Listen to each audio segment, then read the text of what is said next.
Does that make sense? They're the ones that move the easement, and they're the property.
We will go ahead and now turn the time over to Nathan to go through the different presentations as we at the work session.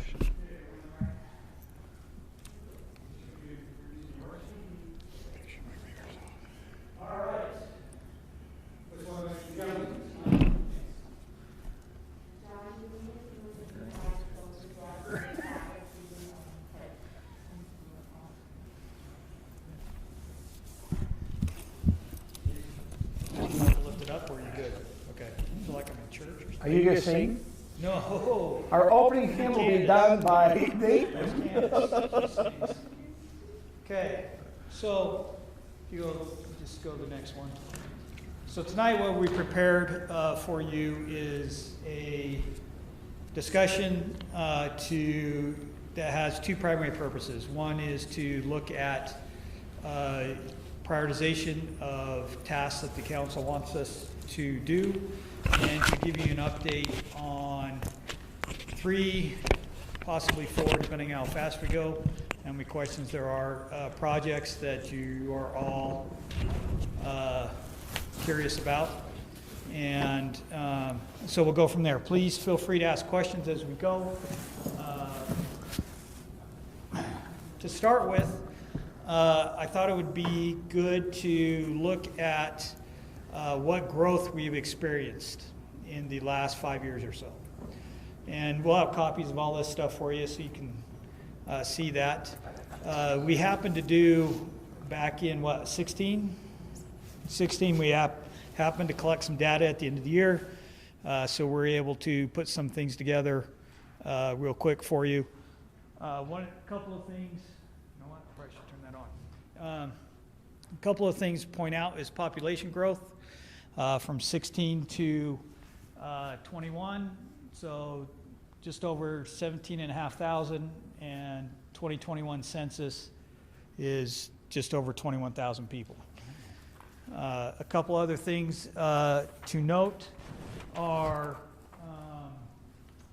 the burials that we've had. We've seen quite a bit of increase, double that increase. We have seen, this is year-to-year stats, okay? Let me grab, while I'm doing that, let me grab.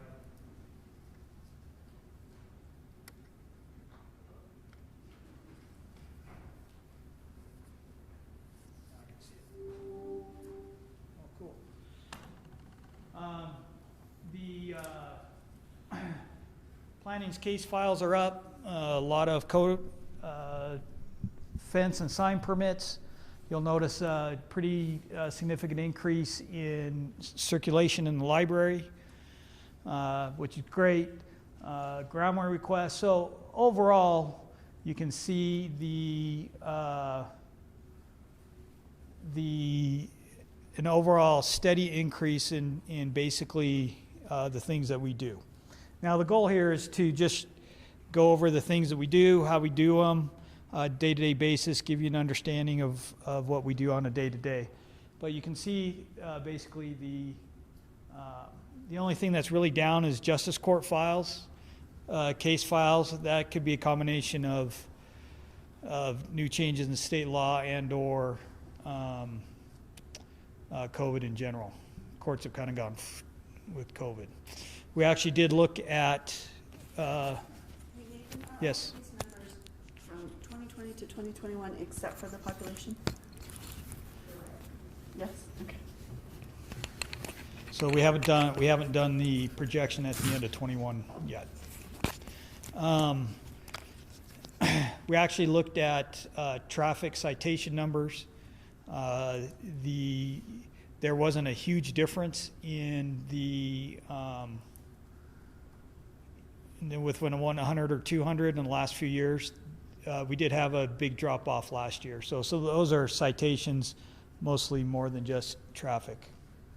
Okay. Let's go on to the next one, Aaron. So one of the questions we get often is how does staff spend their time? Some of you may recognize this graph. What this graph shows, it's broken into three basic categories. And when I say staff, this is basically your department head team. Not somebody at the front counter or something like that. But about 70% or 65-70% of our time goes into our basic standard operations, things that we have to do, council packets, processing case files, all those type of things that we do. For Stephanie, it would be grandma request, it would be her records management. Aaron's going to be a little bit different. Tyler's going to be budget and financial stuff and all that kind of stuff. So that dominates most of our time that we do. About 20% goes to administrative responsibilities. Those would be things outside of that. A lot of times they'll be managing consultant contracts like IT, human resources, things, Lone Peak, things like that we don't normally do on a day-to-day basis, but more of administrative items. Payroll, we all have payroll we have to review. We have other things that we have to do, so things like that. And finally, the rest of the time we're spent on projects that we normally don't do on a day-to-day tasks. Like if we're doing a general plan update, things like that would go in there. If we're doing a special request, research request, or something like that, that's what goes in there. You'll notice a lot of our time, we put a lot of effort into the council packets, and we basically live by that deadline, whether it's council or planning commission or whatever.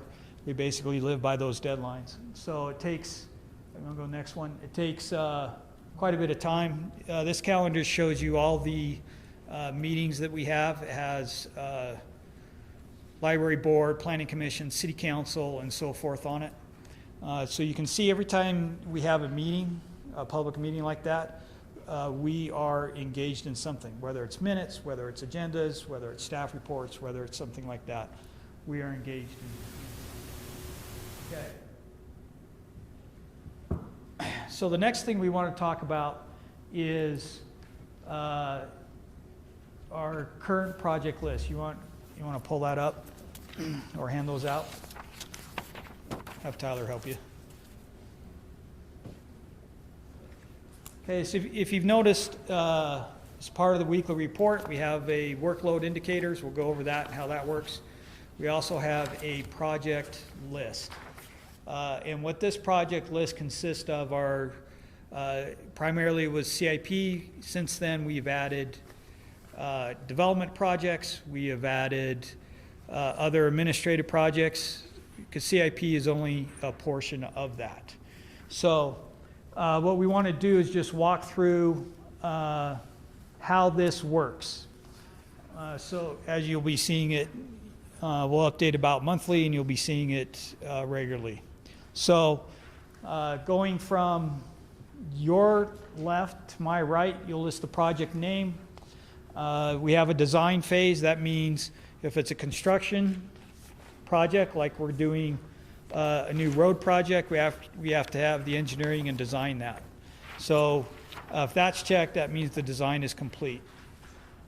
Next is, when do we anticipate a bid to be, when do we anticipate to go out to bid? That helps on agenda planning and things like that. And then finally, in the next, not finally, but in the next, you will see 25, 50, 75, 100. That gives you a general idea of where we are in that project. If we are just starting, it'll be about 25%, halfway is 50, and so forth. You guys are pretty smart with percentages, probably better than I am. And then finally, we have a closeout process that we do, and then any notes that we add to that, okay? Let's show them one more on like the other projects. Kind of the same thing, a 25, 50, 75, 100 closeout notes. Obviously these don't have bids, but it tracks when it was assigned, where we are in it, and provides some notes, okay? All right, did we want to hit, we track developments. Let's just show developments real quick, kind of where we're at in the development process of each project. List projects that are under construction and kind of notes on those projects. We also have the sheet online. I don't know, we'll have to check when we last updated it, but it gives a status of development projects and projects like this too. And then we actually have a tab that says, hey, these are things that we need to keep track of and things that we need to do, but they haven't been scheduled. Like we need to do a fire hydrant map, we need to update GIS, things like that, okay? So that's where we try to track the bigger items. Okay. Yeah, let's go to this one. So you should be familiar with this. This is workload indicators that we've been sending out with our weekly report. The idea here is to take data that we are already collecting and put it in a format that's useful for the council. And that tells a story. Okay, so you'll see how many staff reports, the weeks. So you have a month, then you have the 4 weeks of the year, and then it adds, and it's just cumulative throughout the year, and you'll see totals at the end. So it gives a pretty good snapshot of what we're doing. It tells you how many staff reports we do. If you remember Mayor Mann's little analysis where he said how many agenda items we're doing at the beginning of his tenure, then how many we're doing at the end, or whatever it was, both years. This reflects that a little bit. You have building permits. We decided that it would be important to break out Ridgeview and the Hollows. Hollows is the Millhaven project over there. I forgot exactly where is it? Madison and 6800, yeah. You guys are familiar with that one. And Ridgeview, just so we can keep track how we're going. Ridgeview, right now, we've got 71 plans in for review. David Weekley and Ivory in their phase 1 stuff are moving pretty quick. It's kind of kicking our tail a little bit. We've gotten some help for staff, but that's going to take a lot of work. code enforcement, business licensing, things like that. You guys can read those. I don't need to read it to you. But just to give you an idea of what we're doing on a day-to-day basis. If there's something else that you think might be useful, let us know. We'll see if we have that data, if we can add it without, creating 6 months worth of work to get it, right? So, anyways, that's kind of that's how that sheet works. Hopefully it was self-explanatory. Okay, any questions on those two, how those work? You won't see a lot of update on the project sheets because you're not going to see, they don't change week to week. They usually, that's why we're trying to do it monthly. That's when you'll see change, and it may even be, bi-monthly or quarterly that we actually see a change for a project to go like 6800 West reconstruction, 25 to 50%. It may take 3 months. Or a sewer project may take that long, okay? So, all right. Okay. All right, we did that. Then, okay, so I'm going to turn some time over to Andy. We thought you might be interested in updates on 6800 West, well number 4, Victor View, and Country Club. Where we're at and what the plan is going forward. So Andy will take a couple minutes on that. Well, everybody can hear me if I just won't stay over here. I go from, so at long last, we are ready to begin construction on 6800 West. It's been a long time coming. I know that many people have worked very hard to get us there. The last piece of the puzzle, if you will, is because the project was funded in 2016, we were a little short on money because everybody knows inflation's kind of gone wild and values, et cetera, since then. And so we were successful the last couple of weeks in securing the additional funding that we needed. So the project is fully funded. We have a bid. We have the rights of way under contract. Most of them were closed. The others are with the title company, just working with mortgage companies and other situations with individual people, but we have the documents signed. So you will see this next week for an award, then begin construction. Contractors anticipating they're going to start somewhere towards the end of March. They're getting the product orders going and things. And right now, as people have probably heard, there's a long lead time to get various products, et cetera. And so, there will be a little bit of a gap between when you award it and when you see ground break, but we will. All things going projected to finish it this year. But it will be the whole year. It will be torn up for the contractor. The contractor has 210 days in the contract to work, about 7 months, and they'll probably need all of that. There's a lot of work that has to go into it. We have to move power poles. They're down the east side, and then there is some utility work that's preparatory to the road work.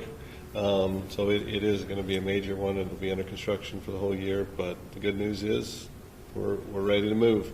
So we're excited about that. Scott, two questions. What's the estimated total cost right now? I mean, it's hard to say. But. Yeah, total project cost as far as the extra funding that we went for. So we're at just over 3.1 million right now. That includes some contingency funding, that we may or may not use. But yeah, we're at 3.1 right now. So the other question: when should we stock up at Costco? Yeah, you better go and fill the Suburbans now, because otherwise you're gonna have to drive the long route to get there. So, right. No, we're excited. It's been much needed, and for those of you who've driven the road lately, it's been kind of held together with bubble gum and duct tape for the last few years, waiting for this to come. So the asphalt's is in need. We'll say it that way, of some care and attention. So we're excited to be starting.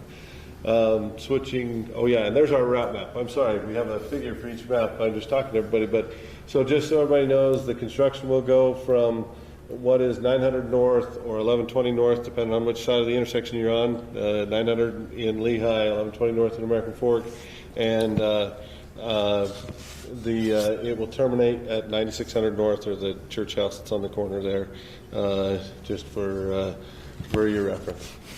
So, Aaron, you want to go on to the next one? Can I ask a question? Yeah. On the construction, it will be just a 2-lane road. Will there be sidewalks on both sides? It'll be a 3-lane road. It's turn- going to be turn in the middle. turn lane in the middle, and then, yeah, there's sidewalks on each side. So there'll be continuous sidewalks on each side of the corridor. And then ultimately, if we're successful in our Mitchell Hollow funding request that we're seeking, and that'd be a future project, but then that trail would come around and kind of connect by the Lehigh irrigation pond too. So that's kind of one of those ones that we're chasing down the road. But for the short term, we'll definitely have the sidewalks on both sides, and I don't know how often pedestrians attempt to make that corridor. Gratefully, I don't see it a whole lot, at least in my travels, but I'm sure if they do, it's pretty sketchy, because there are some ports where it's pretty narrow, and so yeah, it'll be exciting to have a sidewalk on both sides and continuous corridor for everybody to navigate that safely.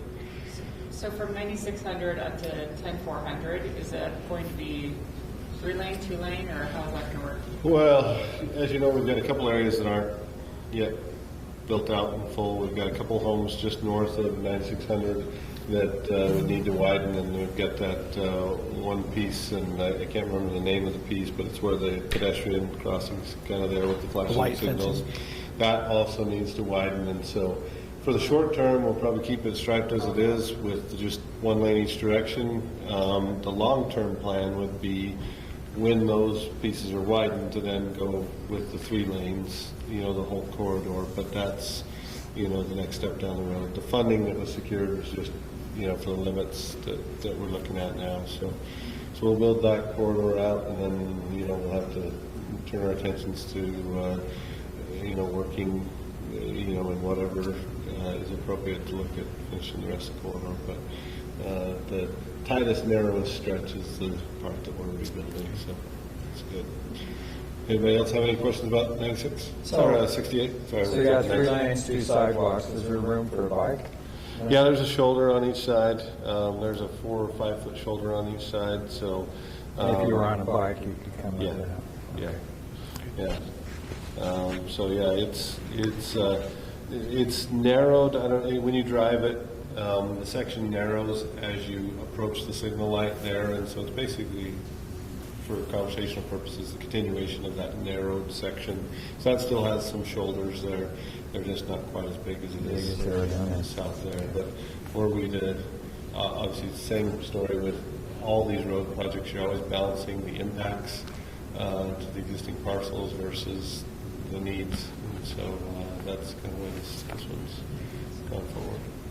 So, any other questions on 68 before we move on to the next one? Okay, and okay, so Victor View. There we go. It's coming. So just, I think everybody knows where Victor View is. It's kind of been our most problematic spot for our sewer system for a number of years. We are hopefully about 2 weeks away from being able to set the big casing or set the pipe. So somewhere in 2 to 3 weeks away from setting the big pipe across the wash. Everything's kind of prepared, and we're just waiting for the big steel casing and the parts associated with it. We've got a couple parts that are still a couple weeks out, but most of it should be showing up next week, and then they'll be welding it together. And so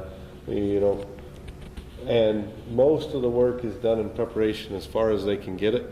So it's just right there waiting for that casing to be delivered, and then shortly thereafter it should go together, and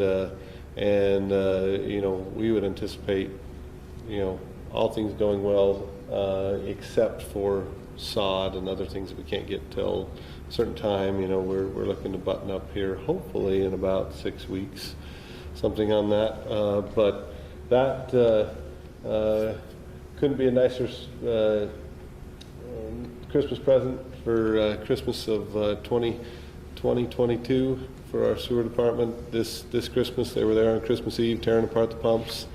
Over the holidays, they spent quite a bit of time there, and gratefully, the pumps have been acting pretty well the last, about the last month. But that's not what I would choose to do with my Christmas Eve. So I'm hoping they don't have to do it the next Christmas Eve. So, does anybody have any questions about Victorview? No, but I would like to give a compliment. I have heard from some neighbors there that the work that's being done, that they've been very respectful. The workers that are in that cul-de-sac and went to all the homes and said, hey, at any time we're working, if you need to get out of your home, come and get us, we'll make sure we move it. And then they also mentioned that they, pretty well every night, that they've been pretty good about cleaning up. So it's not just, everything's just not dirt there. So I was a little surprised. I thought I was going to get a complaint, and it came the opposite way. It came as, hey, they're doing a good job. It's nice. Yeah, they are. It's nice to hear. It's nice to hear, because often we do hear the other side. So it is nice to hear. Thank you, Mayor, for sharing that. Okay, our next project we're going to spotlight is well number 4. Got a couple pictures that Aaron's pulling up as far as where we are today. Okay, this is a picture taken today. So what they're doing today is the well is done and the casing is done and it's in the hole. And once we drill the hole, then we put gravel around it to fill the space between the hole we drilled and the new steel casing. And so that gravel's all done, and we put a concrete seal on top, and that's all finished. So what we're doing now is today we're doing the first pumping of the well, if you will, to clean out all of the drilling mud and other things. And so this week is kind of that cleaning process, and what they call well development is starting, and that's where you kind of pump and clean the pores in the ground, if you will, to help that water flow a little bit more. We don't know exactly what our yield is yet. That will be one of the ensuing steps. That's what we'd all like to know. Well, how much are we going to get out of this water-wise? But our hydrogeologist that's been one of our consultants on it has told me he's cautiously optimistic. And I said, well, what's that mean? And he says, well, I'm hopeful you're going to get what you want to get, but he says things look good. What we've found is encouraging, but we won't know until we can test pump. The second picture, Aaron, if we could, is just the close-up, and I know you're all very exciting to see, but that little teeny bit of, casing that you see on top of that, a little bit of steel pipe that's above that flat plate, that's what I have to show you for your $1.4 million. That is the most expensive piece of 2 foot of pipe that you'll ever see. That's all you can see and appreciate from it until we can pump something from it and put a pump house on top of it. But there you go. There's your prized 2 foot of pipe. But that's the finished casing, and that's just all you can see today to get really excited about it. If you wanted to look in the hole, you could look on the sides and see the concrete seal for that extra little hurrah factor. So. But anyway, it's gone very well, and gratefully the residents there have been phenomenal. The one, actually all those that border it have been so good, but the one resident's comments particularly stuck in my mind, in that Van has gone out of his way to go and visit, and hey, is everything going well? And the one neighbor said, yeah, it's less than perfect, and I can hear it a little bit, but it needs to be done, and game on. I mean, I'm paraphrasing. I don't remember exactly what it was, but it was just like, it's okay. We need to do it. Bring it on.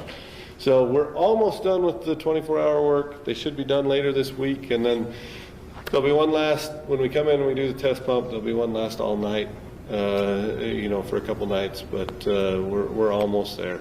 And then they won't have to endure much more nighttime noise. So we're very close, but encouraged.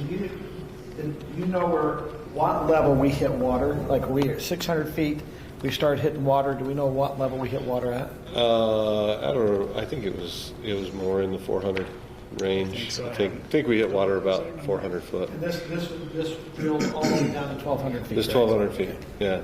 Yep. No, we're down to 1,200 feet, and so. But one of the problems we've had at well 4, and one of the reasons we're redoing this one is we had cascading water, which doesn't hurt the water, doesn't make it like inappropriate to drink, but people get a little bit concerned because their water will come out cloudy because it has a bunch of air bubbles in it, because the water falls and it gets all churned up. And so this is going to, you know, we've gone, because we have so much extra depth, we were able to go a little longer with the solid casing, and that prevents that cascading water from those upper levels. So yeah, we're quite encouraged. So, Scott? We're planning on chlorinating this well. We plan to ultimately chlorinate at a certain point all of our facilities, but what we're doing is, as we rebuild the well houses, we're setting them up with the chlorination. We aren't actually chlorinating anything yet, because we kind of run our wells in series, you know, if you will, and okay, now we're running this one, and then now we need to bring this one on. So we need to be able to chlorinate them all, you know, if we're going to chlorinate some. And so as we're rebuilding the well houses, et cetera, we're setting ourselves up so that we can chlorinate at the right point. But we're not there yet. But what do you anticipate being the right point? I think I'd have to look at the rate study, but I think, you know, it's a couple years in the future, you know, a couple more years down the road to where we get everything outfitted, to where, because once you start to chlorinate, you don't stop, and you chlorinate from this source and this source. So You have to chlorinate all the sources. yeah, This will be our third of 5 sources that will be equipped. that'll be set up. So we'll still have to set up the last couple, and then So didn't we just work on well 1? yeah, but well 1, in order to add a chlorination to well 1, we're going to have to add a little separate room to that well house, or rebuild that well house, and that's on the rate study here in a couple of years. So you're going to have 2, 3, and 4 ready to chlorinate. 2, 3, and 4 will be ready to chlorinate. Now the good thing is you're drinking well 1 water today. You know, we've been running well 1 for about since the end of last week. So obviously there was some storage water in the tanks, but well 1 is again functioning and in line, and we're you know, that's the one we're using right now today as we speak. So we're grateful that it's back up and running, because we had really wanted it to be up and running when we were working on 4, because that way we had the redundancy. If something happened at one at a well, we could bring on the others. So that one was gratefully running. Now, isn't 5 cascading still? 5 is cascading still, yeah. But it's the last one we're going to work on. We were going to work on it ahead of 1, but when the water levels dropped, we had to flip that priority, if you remember, because 1, other than the water level going down, hadn't given us any problems per se, so we chose to fix the one that was problem free, because fixing the cascading water in number 5 is a little bit of a trial and error. We think we got a good plan, but you know, we'll have to try it and see, kind of thing, where well 1, it was like, no, if we drop the pump and we put in a new motor, we know it will work, you know, so we went with the sure bet first. So wells that are producing in the system are 1, 2, and 3. 1, right 2, and 3 now, are you today. using 5 at all? Not using 5 at all. Because We of the could cascade. use 5 If you had to. If we had to, but experience has told us that people will complain because they're concerned because the water would come out The water cloudy. looks lovely. Yeah. So if we had to, we could turn on 5, but that's why it was so critical that we acted on 1 when we did, so we could have 1 up and running, you know, when we started, you know, playing around with number 4, so to speak. So. And our next project is? Last project is Country Club. Okay, thank you. So you'll recall we talked about the Country Club sewer project here a couple council meetings ago. We'll be sending out advertisements to the neighbors to meet here in the council chambers on February 17th for the neighborhood meeting. It went out to bid today, and as we discussed in the council meeting, we're going to give the contractor till June 1st of 2023 in hopes that we can attract some contractors to this and get a little more competitive bidding, and also that we can adapt to some of the peak seasons at the country club, and have a little time to plan access and work with it. So We anticipate our bids being back here in about 3 weeks, and then you'll see it at the council meeting shortly thereafter. So I'm not sure which council meeting that puts us at off the top of my head. I think it's either 3:15 or 4:1, but one of those two. And then at that point we'll know which portions of that are going to be done trenchless, and where we'll be doing the road work too. So we're waiting to see what the contractor's bid comes in, as you recall, for that middle section, to see what they think they can do best. So the meeting next week is designed as an open house to allow residents to come in through and talk during this time frame and get their questions asked. On Thursday the 17th. Thursday the 17th, 6 to 7:30. Recruited some residents over there to help spread the word also. So. And then they'll be getting a mailer that we'll send to them to invite them to come and learn, because everybody in that entire neighborhood will be affected in one way or another, either through access or sewer lines directly in front of their house where they only have the one access. So I'm happy to answer any of the questions that you have about the projects that we've looked at, or whatever question you have. On this one, where we've talked about the tree issue and different things, what are you going to present to the people? We are going to present that we, as a minimum, need to remove those 4 elm trees that we talked about, Okay. that there may be damage to some of the pine trees, but we're also going to solicit their feedback as to the idea of, well, what if we just rebuilt the islands entirely? What would you think of that? And get some feedback there.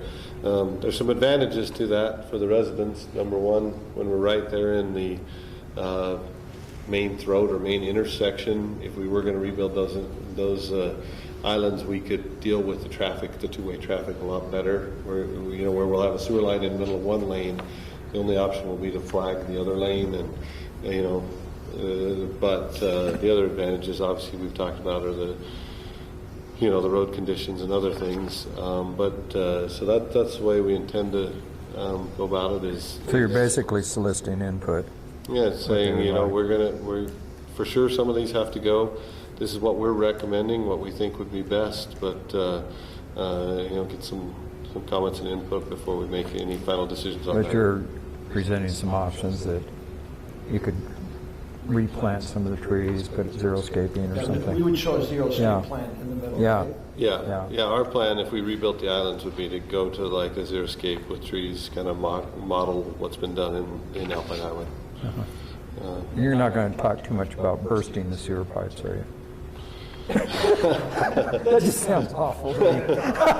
Oh, by the way, we're going to burst your sewer pipe. So what's your recommendation on that 17th meeting? Do you want council to kind of be here? How do you recommend the council to handle I that? think it's always good for the council to be here to talk to the folks and listen to what Keith said, if you can make it. I think that shows that the council's engaged and wants to hear what they have to say. Which time was it, 6 or 6:30? 6 to 7:30. 6 to 7:30. I won't be able to make that night. I think Sarah's will be gone. So if others can maybe plan on that. Okay. So that's Thursday the 17th. Yeah, we've got Because you got wedding on the 19th. We have wedding dinners that night. So. Okay. Okay, so I think the last one you might be curious on is we're in the middle of getting ready to go out for our, what year is this, 2022 road projects. So we're hoping to see that in front of council in March, right? Yeah, shooting for, again, that kind of mid-March timeframe. So we're down to dotting the I's and crossing the T's on those packages to get those out. Okay, so let's go to the fun part of the meeting here. So as you recall, prior to or just after the first of year, you had a chance to sit down and talk with Mayor Osler, Kurt, and he took some pretty good notes on that, on what council would like to see and some of the things like to receive. So what we've done is we have taken those comments and we've categorized them by basically which department would be primarily responsible for. Some we're already instituting and doing. And we also have taken the items that are on, that the council has assigned staff to do, that we list at the bottom of the agenda, right? And what we've done is put them in categories, and what we'd like to do is twofold. Go ahead, Aaron. Twofold. And first is make sure that we captured everything correctly. If there's any clarifications, things like that, that would be great. And two, we actually have, because of the things we have coming up with budget and public safety and, you know, and things like that, and Mountain Ridge and everything else that we have going on, we'd like your help in prioritizing what you feel are the most important. So we actually have, we're going to play the dot game. So we're going to invite the council to come up after we go over them real quick, and you will be placing a dot. Did we decide how many we're doing? Top 5 maybe? Yeah. And then we'll talk a little bit about them, okay? So starting on my left, some of these things will take care of themselves over time, some don't, but we'll talk about them. One is, you know, now that the referendum and things over, we got to figure out what we're going to do with Wimbledon. So when you see the open space, you can call it disposal, call it maintenance, call it whatever you want. I mean, we didn't know what else to call it, so we just call it open space plan for Wimbledon. The idea behind that one is kind of like the encroachment committee. Staff would work with some folks, put the plan together, and then present that out. Next is development code update. Scott, I believe this was yours, and I... Really? Yeah. That you mentioned. You want to kind of go through some of the Goes through some of the stuff.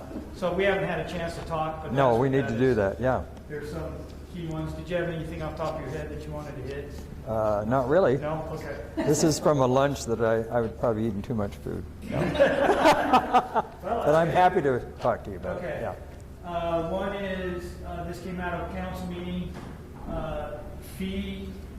developing a fee for people who apply to purchase property. Okay? Encroachment, we're kind of in the middle of that. Brittany's going to have a fun time next week explaining our solution, right? No, No. Just kidding. there's no solution and it's not fun. Yeah. You didn't catch my sarcasm, did you? No. No, I'm kidding. Okay, general plan update. You know, where does that fall? Engineering, yearly trail maintenance plan. We have a draft available. It's not complete yet. We need to finalize that. That's what that means. Citywide metering plan. We talked a little bit about metering a couple council meetings ago. We're going to do some test areas. The state is looking at some funding, so that's kind of in flux a little bit. If the budget's adopted, then they'll provide some additional funding.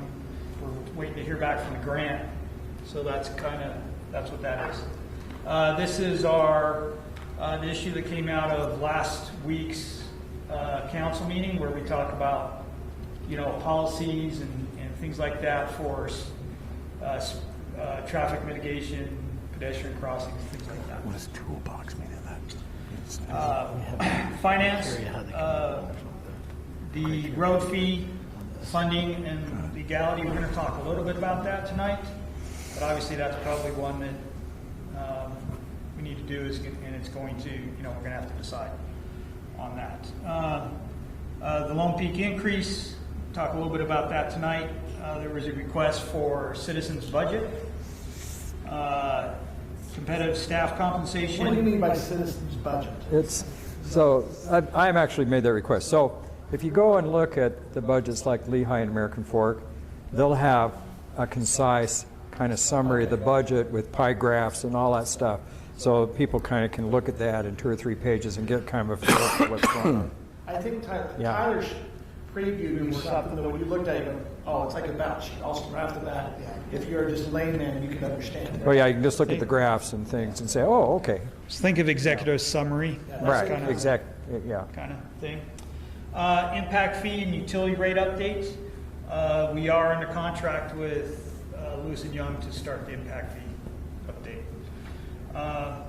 And then Lone Peak call data analysis. Hopefully Brittany will be able to help us with dispatch and get some real numbers. On my right, for council, getting into schools, teaching government classes way back when. That wasn't me. Does anyone want to hold it? That was me. Who is Sarah? Good Okay. luck.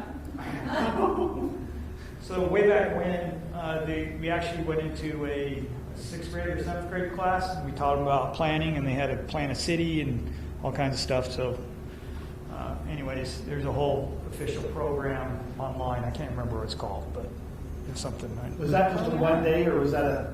No, it was over like it was over like a 6-week period, and we'd come in, for a couple hours, and then not a couple weeks, and then a couple hours, and stuff like that. Anyways, ending our meetings by 10. Okay. Okay. So, like I mentioned, some of the stuff is already under implementation, right? Right. Oh, yeah. So, talk about surf soccer. We're talking about management tonight. So that's one. Yes, sir. So in there, shouldn't we have the proposal too on the baseball diamond? Yes, yes. Yeah, that's in there, yeah. Right. So you want to write the baseball? Yeah, I think we ought to put that there if we're going to star, or not star, but dot things. So who has the best handwriting?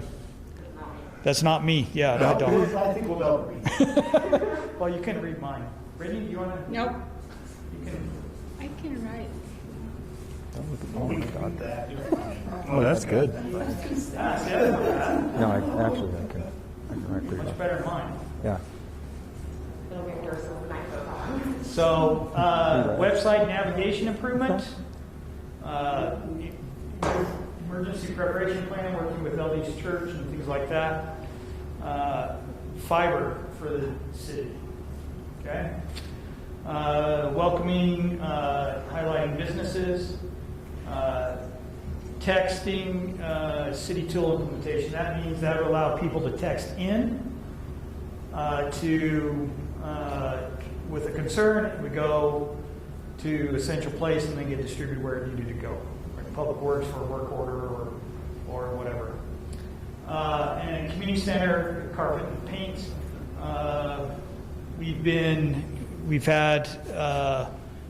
We're looking at replacing the carpet and paint. One of the things that we need to talk about is, do we do that now, or do we wait for if we're doing any changes to the community center to accommodate parks in the bottom and that stuff? We don't want to- So how does that affect carpeting the main floor up there? Because I get a lot of complaints from people, and I thought Kurt and I had already given our money for that. So the concern is that people or workers may end up upstairs and end up damaging the carpet or whatever. Take their shoes off. Yeah, I mean, we block it off, there's things we do. But, that, looking at your guidance for that. Yeah. So, did we miss anything? I mean, this is in addition to, the sheets that you have in front of you. Did we miss anything? Any clarifications on this that we need to add? Yes, sir. Well, these are prioritizing our projects and things, but, I think the big issues in the city are our parks, and am I missing something here? I mean, there's a little bit on the park. No, parks and open space, since that's already in process, we didn't put it on. This is new Okay. stuff. So Mountain Ridge, improvements to Highland Glen. Correct. So if you look at, we didn't take anything off those sheets, Okay. but we can certainly add those. So these are in addition to Yep. what Well, we like have. next week at 6 o'clock, we have an open space study, or we're just going to go through Yep. what the cost is. That will be 6 p.m. next Tuesday. We'll have that presentation. So you don't have it up there because Right. it's already going to happen next Tuesday. Okay. Right. Does that make So sense? these are in addition. Yeah, these are new ones. Okay. Kind of new ones. Oh, new one. Okay, that haven't been scheduled or prioritized. And so we need your help. So, did we decide on 5? So we're going to decide what it is. You want us to say what we think is the top 5 priority we should be focused on right now? For the next, yes. Well, no, this would be for the next year, I would say. Some of the stuff may happen once we get into budget and things like that. You know, we may not be able to get to some of the stuff till August. So, but you know, if the new ones outweigh some of the old ones that we are doing, then we need to reprioritize those, right? Yes, sir. Just to clarify, there's 5 categories, so you're not saying 1 per category. I could put all 5 under finance if I wanted Yep. to. Okay.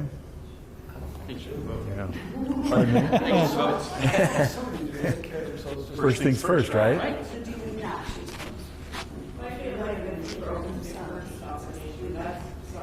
Wouldn't It's take easy. long. It's easy. It's easy, but you know, that was a couple council members mentioning it. Does the whole council want to do that? Does the right? So So you're talking about a fee when they apply.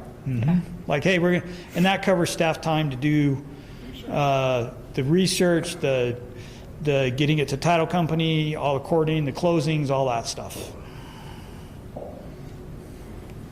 Can we have more than 5 dots? Yeah, Can we we can request, give you 8, how many are there? 23, 26 dots? 26 dollars. Yeah, that helps. Well, so I feel like the open space plan with Wimbledon needs to be a priority. Well, you put your dot there. I'll put my dot there. Oh, okay, we're gonna go dots. I know, I know. It's gonna be amazing. The encroachment and the fee, they maybe the fee doesn't quite go in, but they go together. kind of do, yeah.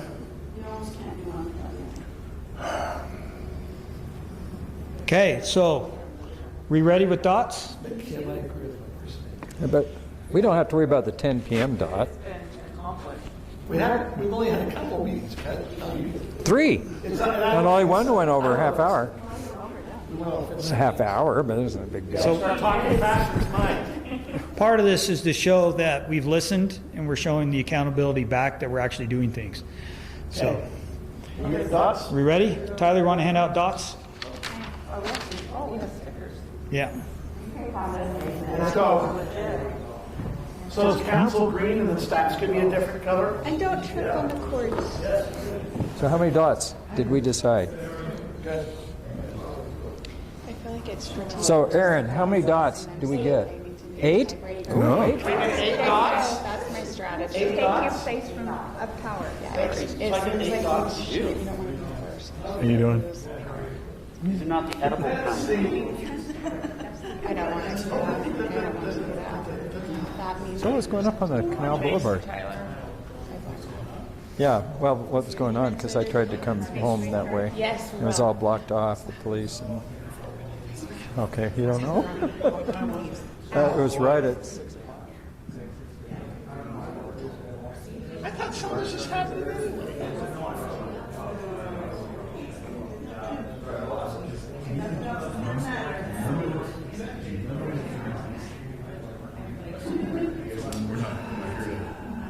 Rally dots. I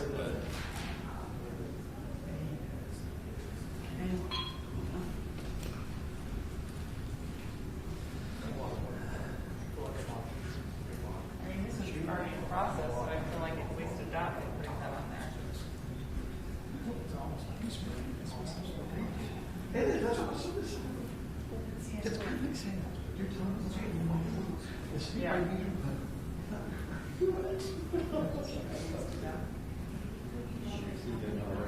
Yeah.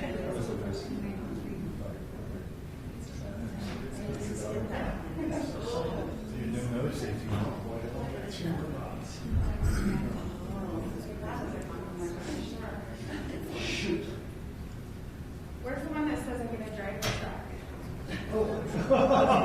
I forgot that one. That has the most.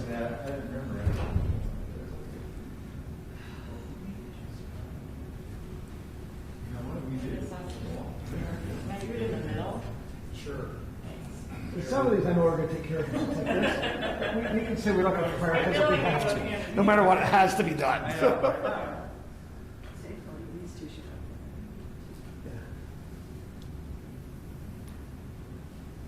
I'll come to you. I got a sprayer.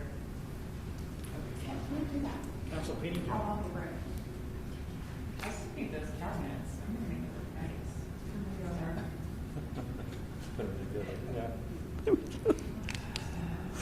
It's kind of work together. We've got so many choices.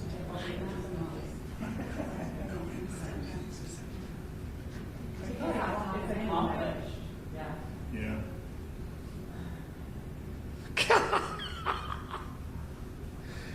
You have the video of this? It looks like it's citizens' budget, but I didn't know.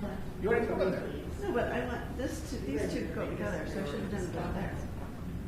Here, I've already put one. This is- So, you see what I'm, Yes, I see. so really there's, Two. yeah. But now that doesn't make sense to anyone. We're doing this. That's why. Where's Nathan? I have to explain myself. Yeah, we can tear them in half, cut them in Hey, quarters. Nathan? You're on there, it's not enough, it's in the budget, it's the multi increase in competitive Are you going to cut yours in half? I feel like this will just decrease citizen. So I put these two together. Oh, But it, look, now it looks like it's on citizens, but it's not. got it.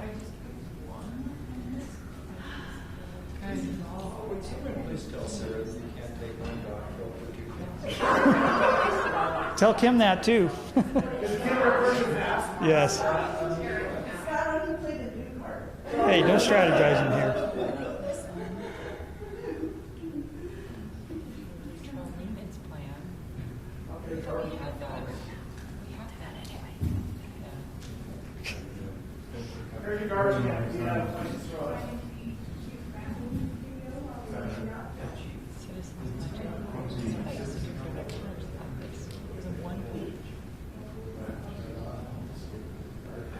Two left.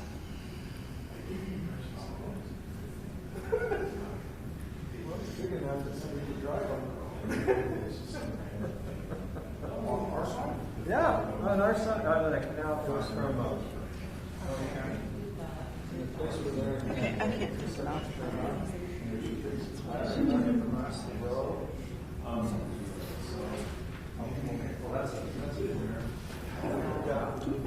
Interesting.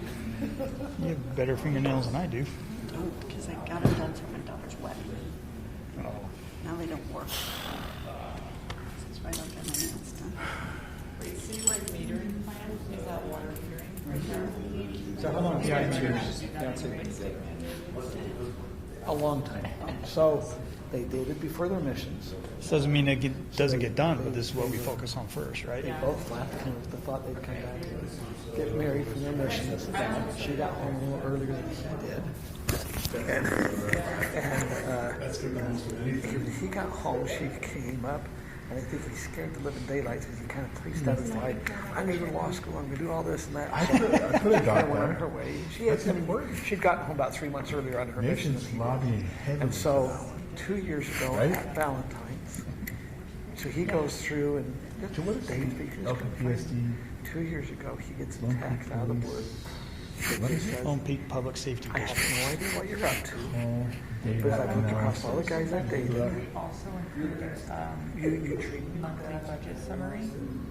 We're already doing Should I that. write that in? You'll see a financial report next meeting. Monthly? I don't know. I forget how often we're going to do it, but you'll see it next. Two of them went downstairs. Oh, interesting. Because I got one more. public safety is the most important thing. Right, Nathan? Yep.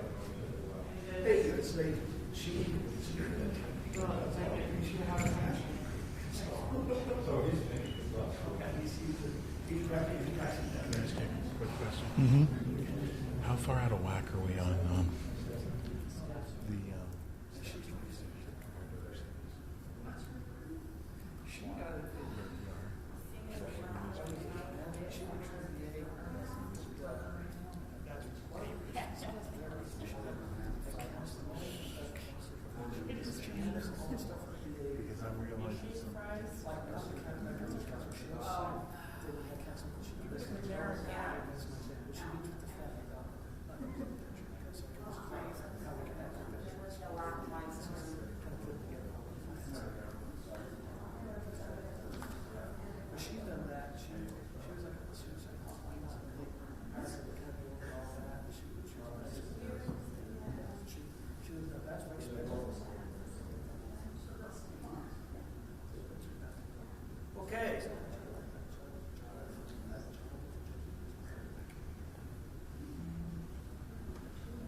right, so there's lots of assumption things will be taken care of during the process, which is accurate. But, you know, to interpret this, extra time that we have is on encroachment, some kind of plan for Wimbledon, the pedestrian thing, right, and the rest are kind of even. Fiber is next. Is that 4? Okay. All right, we missing anything? Anybody want to? No? Okay, good.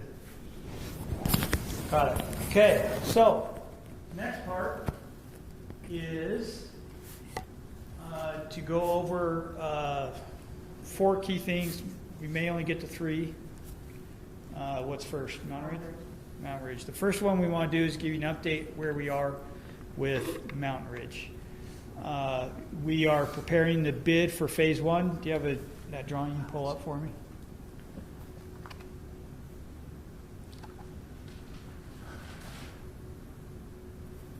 So phase 1, if you recall our previous conversations, phase 1 was correct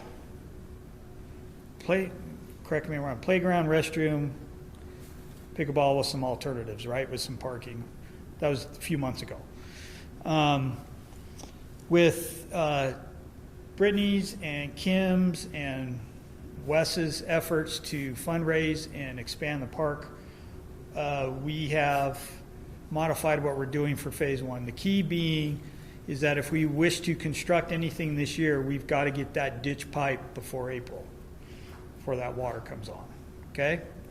So our phase 1 is focused on that we have bid docs 4 are coming will be everything along 10400 North. It'll be part, you see the main entrance to the east for parking, with an alternative with the rest of the parking to the west. Okay? Basically, we're trying to prepare pad sites for all the improvements south of that parking lot. That'll allow us to do, if we can get a good deal on somebody that will do pickleball courts, we can go approach them. Allows us to do the playground separately. We can incorporate the fields, all that kind of stuff. So we're going to stub everything basically to allow us to develop those. Now, some of this, you know, you have decisions to make. We'll talk about baseball and soccer in a minute here, but you have some decisions to make. But we need to get that pipe in, okay? That's what's pushing us. So either that or we're not doing anything until October or next spring, okay? So we have had the Chad Christopherson, the same gentleman that did the improvements to Mitchell Hollow, has approached the city saying he is willing to build a baseball field at this park, okay, at his expense. He's also, on a side note, he's also working with he owns a construction company as part of his development company. Anyways, long story short, working on what it would cost to grade the whole site, okay? So what we had Blue Line do is prepare 4 alternatives, basically each 4 corner of the alternatives. You saw the email. I hope you had a chance to read the email. Went out on it and you can just scroll through them, Aaron. The alternatives where a baseball field could be placed. Now, we will lose as you can see in the drawing, we'll lose a formal soccer field, right? So if you wanted to have a formal soccer field, we would lose one by putting, yes, sir. So just one question. What's north and what's south on this? North is top. North is top? Okay. South is bottom. Okay. So, yeah, it's hard to see with the, Yeah, I couldn't quite I decide. can't see it either, so. Yeah, we have copies coming around for you. So, so we have two proposals. One is surf soccer. Last I heard, they're maybe ready to discuss something in the next 4 weeks. Is that right, Kurt or Scott? Surf soccer? I think they're ready. You think they're ready? Right.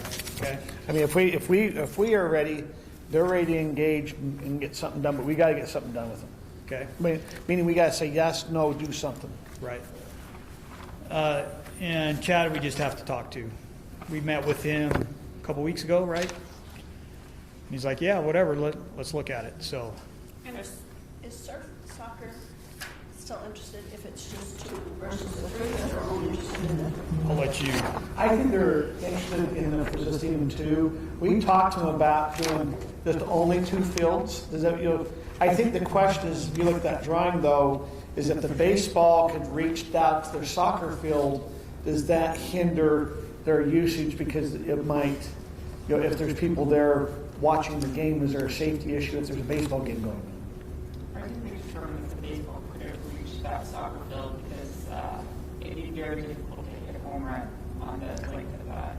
It was more of a concern on foul balls. What did you say about home runs? What's the distance of Because that? some kids jacking 350-foot home runs, then Yeah, we got a player. Kids, exactly. Competitive kids. Like it's kind of not a. I don't think any kid is going to hit it that Yeah. far. So yeah, the foul balls are more of a concern than ever So getting if over you look at 350. this plan here, the foul ball, when we checked, they said they can on the baseball. It all depends on the fencing, like if we, how they kind of guarded. This one that you see up there would hit out into the road. So isn't always the third base is where the most foul balls go? Yeah, you'd have to put a net up there. We could put a net, but that one would hit, so the side where we're looking at there, that would be right up against Mountain Ridge, and there's a road there. So the third, if it was a third, it could go there, or on any of the plans, as long as we put the correct netting up, or high enough netting, that would stop it all. I think with the baseball, Chad didn't really have a whole lot of stipulations attached to it of usage versus surf has a major percentage of usage. That was my next question is what's his requirements for the baseball? Not really a whole lot. Let me run some games until my kid graduates and then it's yours. Yeah, very few stipulations, I would say. Yeah. Too. So, Nathan? Yes, sir. I mean, I know this is just a concept plan. We've learned about those. But the 2 soccer fields, do they have to be spaced like this, or could they be closer together and have a little more room? The closer you get, so that spacing provides a buffer between throw-in, spectators, all that kind of stuff between the 2 fields. You can make it a little closer if you had to. closer, but reduce that buffer. Because the foul balls go. Somebody kicks out of bounds, it's the kid in the head, right? So happened to me a few times. So the people who, I'm blanking his name, Kurt, from Surf, have they been told that we're considering a baseball down? No, we have not talked to them at all. Yeah. Since we met with them, Scott, in the middle of January, we haven't talked to them. Okay. Pretty good. But the baseball people knew about soccer, so it's not a problem. Right, so it's a question of, is this a concept that you want to pursue for baseball or not? Surf soccer will take all 3 fields. When we met with them, they really kind of at least want 2 fields. They would do 2.5 if you want to say, now you have to understand, surf soccer's plan is they will come and put in the fields and they will maintain them. They're willing to maintain them during that. It's a 10-year agreement they're looking for. We talked about usage. I think it was, they're going to be somewhat flexible. I think we can carve out what we want usage, but that also means what works for them. But one field is hard for them to do just because they would like to have a small shed or something that way. Does that make sense? So they could store a lawnmower or their fertilizers, they'll be able to put it down, and their markers, because they've got to mark the fields. The baseball has, when we met with them, Kim, I don't think there was a lot of, like you said, there was no criteria really on usage. I mean, I think he said he maybe wanted it 2 nights or something like that until his kids graduated. Yeah, or to something. practice. Yeah. So his goal is to build this to,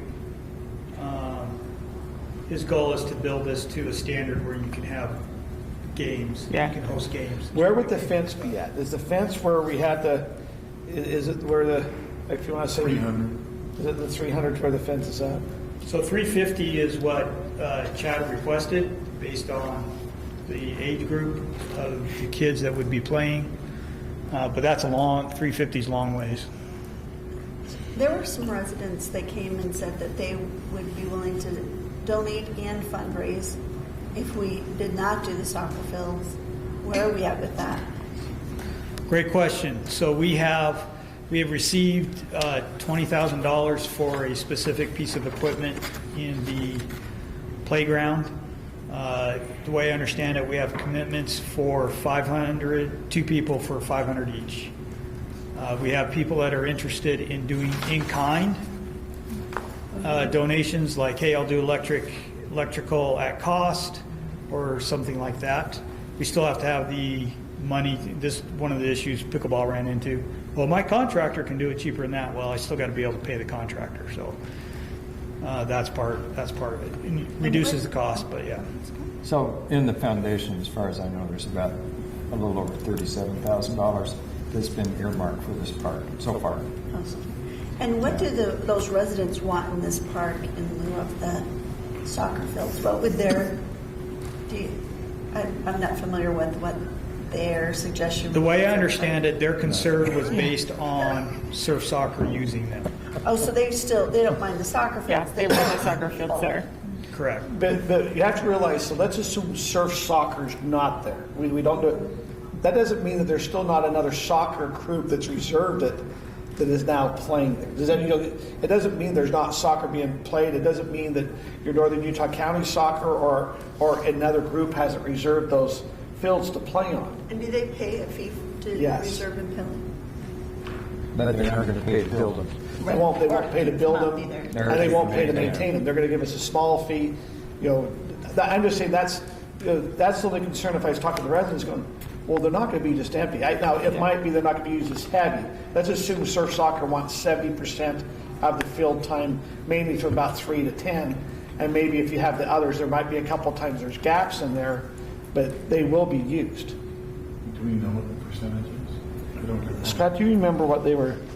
They were talking about using it Saturday, I think 4 days a week is what I remember. Yeah. And there was one day they didn't use it at all. It was either Thursday or Friday.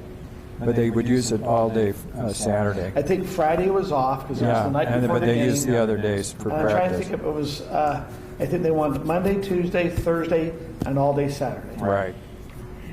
So it was 4 of the 7 days, because people could use things on Sunday, of course. Correct. So has there been any communication, maybe Kim or the Ball Diamond with that neighborhood?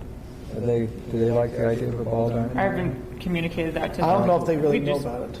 I said I don't know if they know about it. The question is on the money that was going to be donated, that the 500,000, are they stipulating that we can't? At one time I No. heard that those donors did not want surf soccer to come in.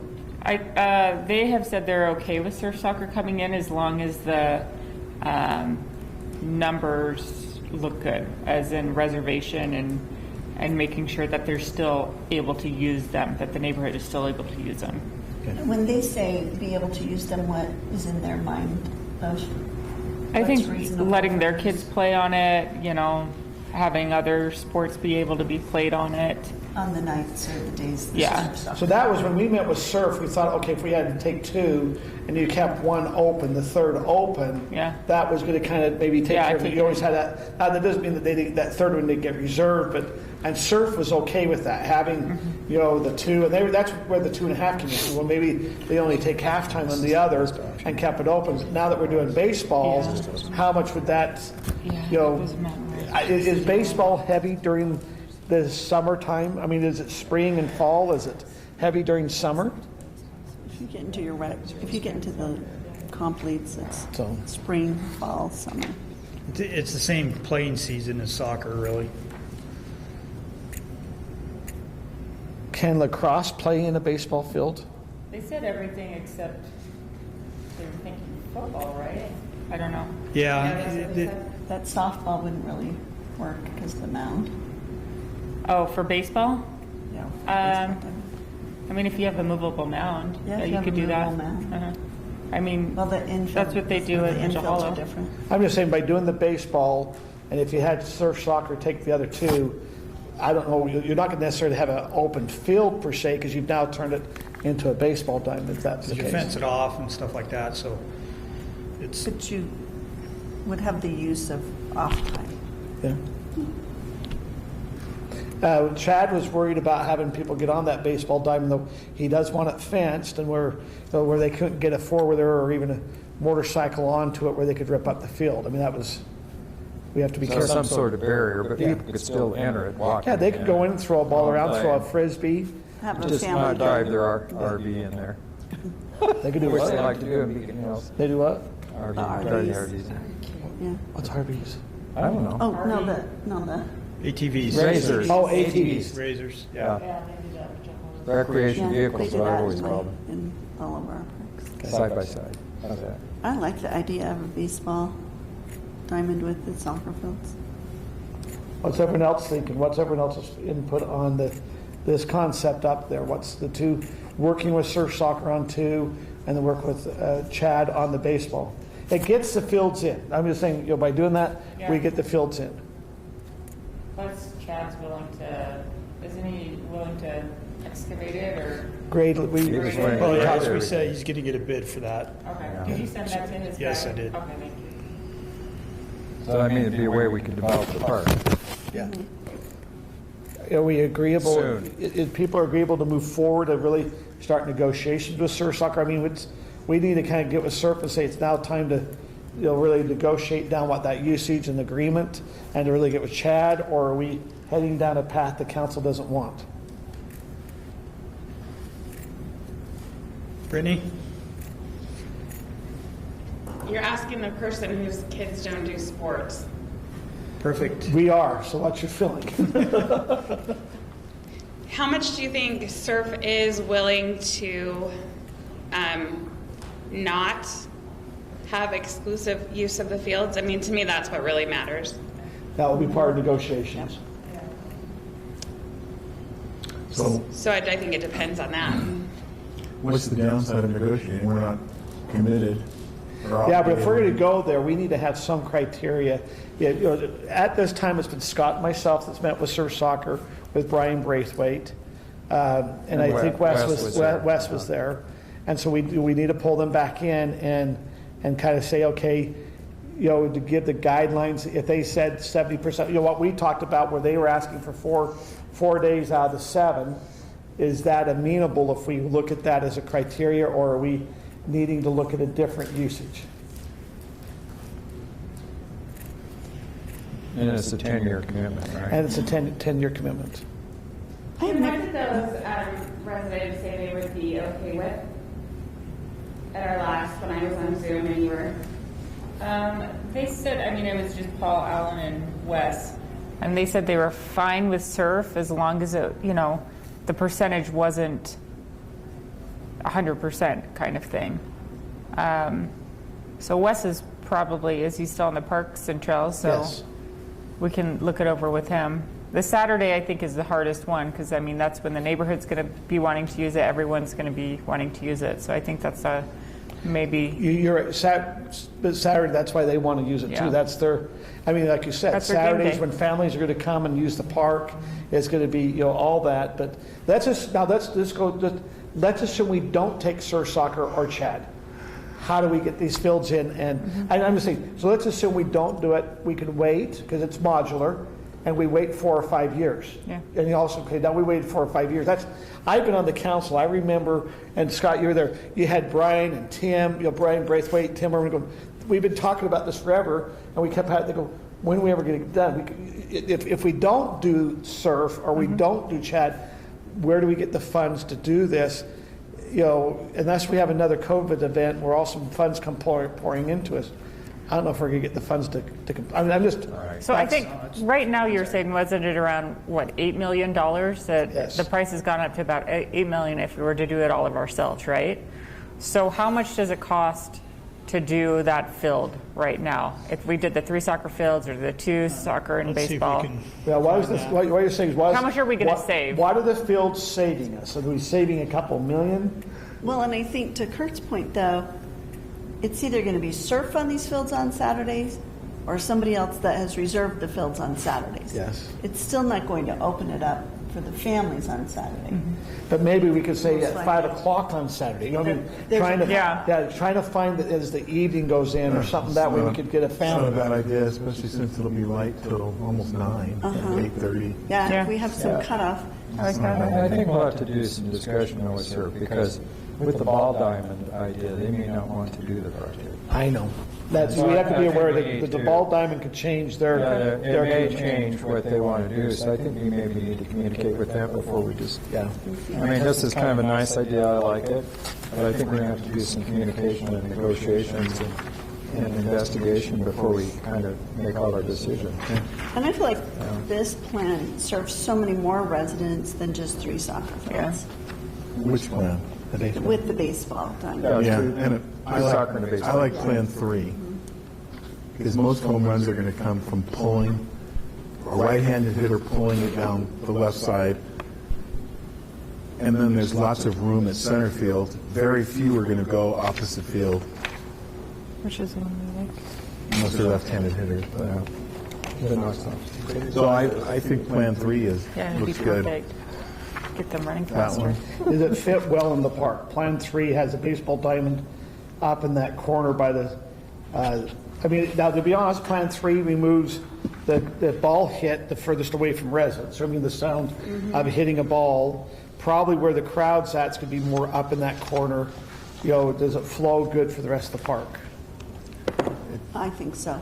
I seems think as if that's flow what is makes good. sense. But, so you, And the grass is back into the residents also, so there's not a fence back and all that kind of.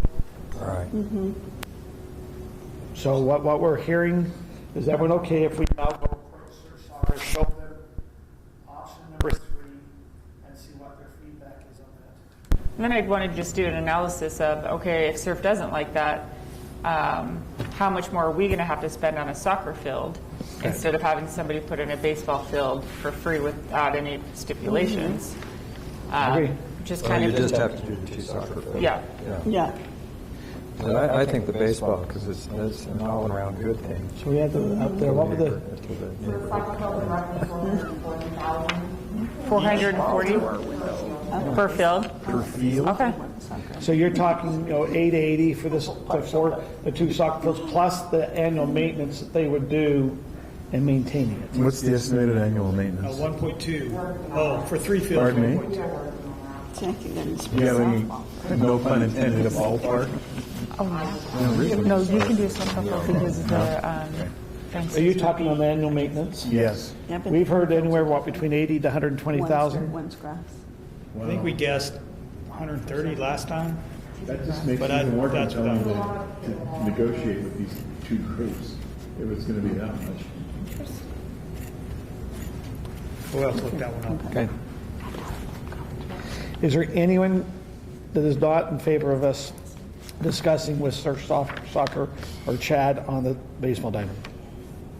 The one thing about the baseball diamond I will share, when this plan was presented at the very first as a park, it did show a baseball diamond. And there's been some that have been, Yeah, they baseball felt like that when they pulled the bond, it showed baseball diamonds, and we never showed a baseball diamond sense on it. That, I'm not saying but that was some of the feedback we were hearing from older time residents that said, hold it, we thought there was going to be a baseball diamond when they did a bond. Well, and you have to realize that we've already got 11 soccer fields, this would be another 2. Plus, we've only got, 2 other baseball diamonds, really? So it'd be nice if we'd have 3. Yeah. That's a huge consideration. Okay. All right, next one is going to be the fun one that we're going to talk about. Fee versus tax. Now, Brian, the 2 Brians, Brian and Brian, are working on their budgets. We've had preliminary conversations with them. They're going to be requesting together a pretty substantial increase, primarily to address wages. We've all seen the wage wars play out in the newspaper to address wages. Our estimates are that the total request to the district will be somewhere around $700,000 in additional funding. Well, this morning it was 400. Now we're up to 7. No, our portion.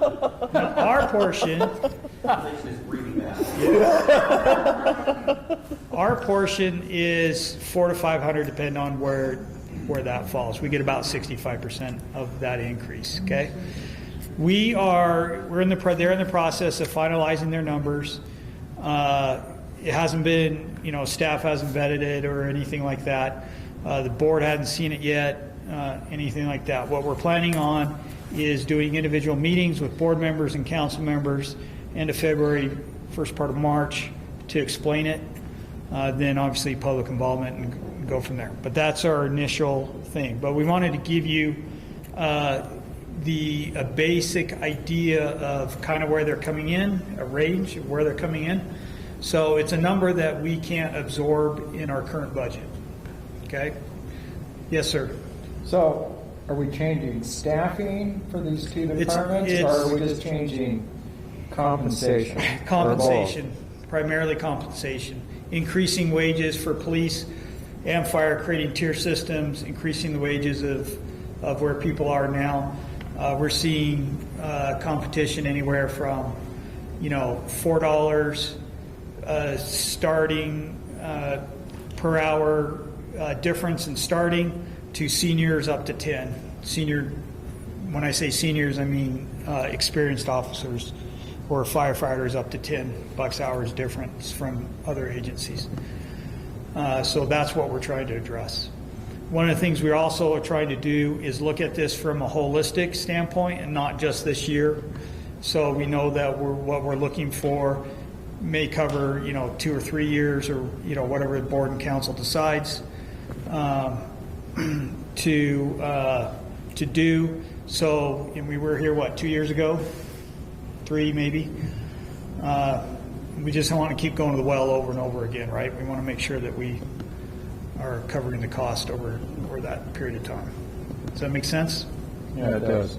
But into this discussion, though, do we have any idea when the Utah Supreme Court is going to rule on the road fee? That's next. Yeah. So the next part of this is Rob's going to give you an update on the Supreme Court and the difference between public safety fee and a transportation fee. Okay?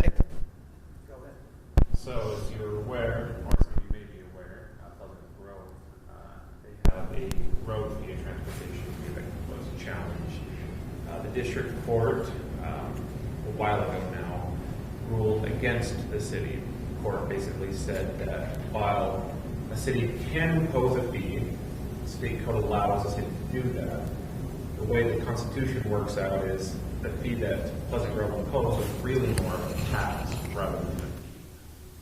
This is a really kind of technical area of law where fees are supposed to be charges for services. It's really kind of simple way of putting it. A tax that raises revenue for any public purpose. So fees are supposed to be dedicated for a specific reason. Taxes generally are for whatever public reasons the city might have. The district court, looked at the transportation fee that Pleasant Grove had and said, this looks more like a tax. You're raising revenue, it's hard to tie to a specific service, and because you don't go through the truth and taxation process for a fee, it's an illegal tax, which should be struck down. That's been on appeal for some time. Just recently it was calendared before the Utah Supreme Court, meaning on March 14th at 10 o'clock a.m., the Utah Supreme Court will have oral argument. Pleasant Grove's attorney, the other side's attorney, they'll all present their case. The court will ask a bunch of questions. You can listen in. Sometimes you get a sense of how the court leans, but I wouldn't put too much stock on the questions they asked. Courts are usually very good at asking the questions they want to understand, not necessarily because that's what they believe the result should be. After that comes out, the oral argument, the court will take anywhere from 3 to 6 months to come out with an opinion deciding the actual case. Sometimes they're faster. It's a very necessary issue. It's time sensitive. This is not really a time sensitive issue. It's time sensitive for us as cities, but it's not one of those things like an election or something where they have like 10 days before it can't really matter anymore. So look for an opinion from the Supreme Court anytime in the summer or fall of this year. That is a problem for the city because that's when we're doing our budget. So the issue that we're going to have is this is going to be at least we're expecting it to be a milestone case in Utah, or provide a lot of direction to cities on what types of fees are lawful and what types of fees really need to go through the truth and taxation process to just become part of your standard property tax. What this means, if the Supreme Court rules in such a way that some of our fees might be struck down, that means our revenues will have to be supplemented with a property tax, but we have to do that either as part of this budget cycle and this truth and taxation process, which is done through the summer and into August, or you wait until next year, but that also has its own issues. So we're hoping for a very quick decision, but we don't know yet. But if you're saying 3 to 6 months, that's either June or September. I mean, that's well then when we're passing budget, so why wouldn't we have to make those decisions next year? I mean, how can you preempt unless we decide to limit our fees and have raised property taxes right now? But the argument to do that is that they're going to strike down the fee. Yes. Yeah. So that is the policy question that the council is going to have to grapple with. You can handle it this year and start the truth and taxation process. You have additional little bit of time. Normally you have to finish your budget by June 2nd, 22nd. Truth and taxation, it extends out a little bit longer into August. You could go through that process and then decide not to impose the property tax, hoping to get something, or the council could decide we're going to go increase our taxes, get rid of the fees, increase our taxes the necessary amount to raise revenues to offset the fees, and just choose to go that way. In anticipation that maybe the fees either aren't equitable or may not be legal going forward. But what if the Supreme Court rules that they are legal? Then that's the issue that we have. And the worry that we have is, and this is what we're going to do, there's a difference we have. We have there's several fees the city charges. The two that we're kind of focusing on here is our own transportation fee and our public safety fee. The fee that was at issue in the Pleasant Grove case that the Supreme Court is hearing is a transportation fee, a road fee. It's not quite the same, but it's pretty similar to the one that we have. We have some differences. The issue we have is the district court said everyone uses roads. More importantly, not just your own residents use roads. You're charging, a per household fee, but people from outside the city can use the roads. People inside the city may not use the roads hardly at all. There's no way we can tie the amount of the fee to the service you're providing your residents. And because of that, this is a tax. It's just you're raising revenue, and you have to go through the truth and taxation process rather than just assigning an arbitrary fee to houses. I personally think the court was a little bit off in how it ruled in that, but it's a valid interpretation of kind of this legal precedent that we have. Yes. What do you anticipate the increase in property tax would have to be in order to offset fees if those are deemed unconstitutional? We have that for you. Was that a good segue then? That's a good segue. All right. Good segue. Well, To that, does that study include what we would need for the staff compensation, a multi increase? Because there's a lot of areas where we may need an increase. It's all on there. yes. So what we're handing out, so why that's being handed out, Rob, why don't you go over the difference between public safety fee and transportation? So the other fee that we're concerned about is the public safety fee. This one, there is some case law from the Utah Court of Appeals, not the Supreme Court, where they upheld essentially a public safety fee. It was for a fire district, and it was a kind of per household based on ERUs, equivalent residential units, where they paid like a $15 fee. And the appellate court looked at that and said, that's a reasonable fee. You've tried to calculate it out. It's specifically to provide your own residents a service, and you can't charge it after the fact. And there's some fees you charge, even though you can't really put a number on, it costs us X dollars to do this thing, but are still a service that you could charge a fee for. So public safety fee, we feel a little bit more confident on that, because there is this other case law that this could potentially be upheld, and it makes sense in the sense of, with roads, everyone can use them. Whether you're from Highland, from Utah, from anywhere, you can drive through Highland City roads and never pay the fee. Public safety is primarily concerned with providing safety and protection to Highland City residents. They are paying for a specific service that benefits the people who live here.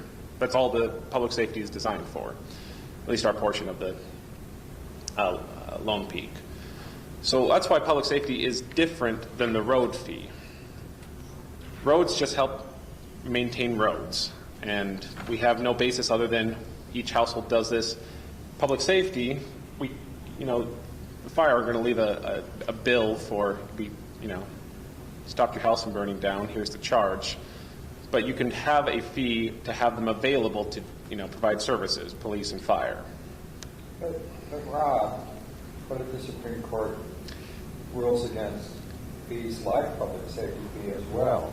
It is possible. Because most fees are for utilities or enterprise funds, because you can say you get water for this fee, you get garbage service for this fee. I think public safety is a little more ambivalent. There's a spectrum of fees. Yeah. And on the one end is, it costs us $30 to process an application, and that's the fee we charge you. It costs, us $50 for this amount of water you use, that's what we charge you. Those are cleared, will never be questioned. Somewhere in the middle and on the other side falls road fees and public safety fees. We don't have a clear guidance of how far on the other side those are from, fee to tax. We have some guidance. Public safety is more on the fee side. Supreme Court could provide new guidance that is going to draw a line hard anywhere in there. Could just say it's for utilities. Could just say you have to be able to identify a specific service, charge that amount, and only that amount.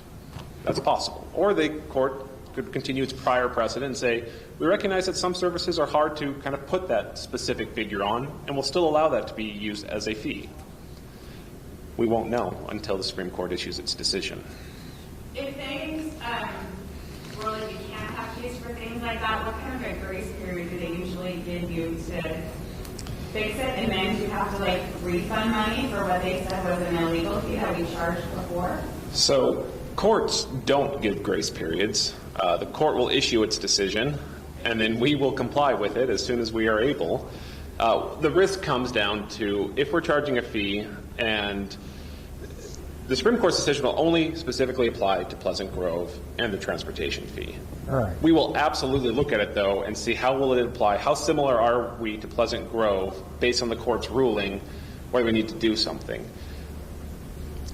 Theoretically, we can continue imposing a fee up until the part that someone sues us and says, the court said you can't do this anymore, you need to stop.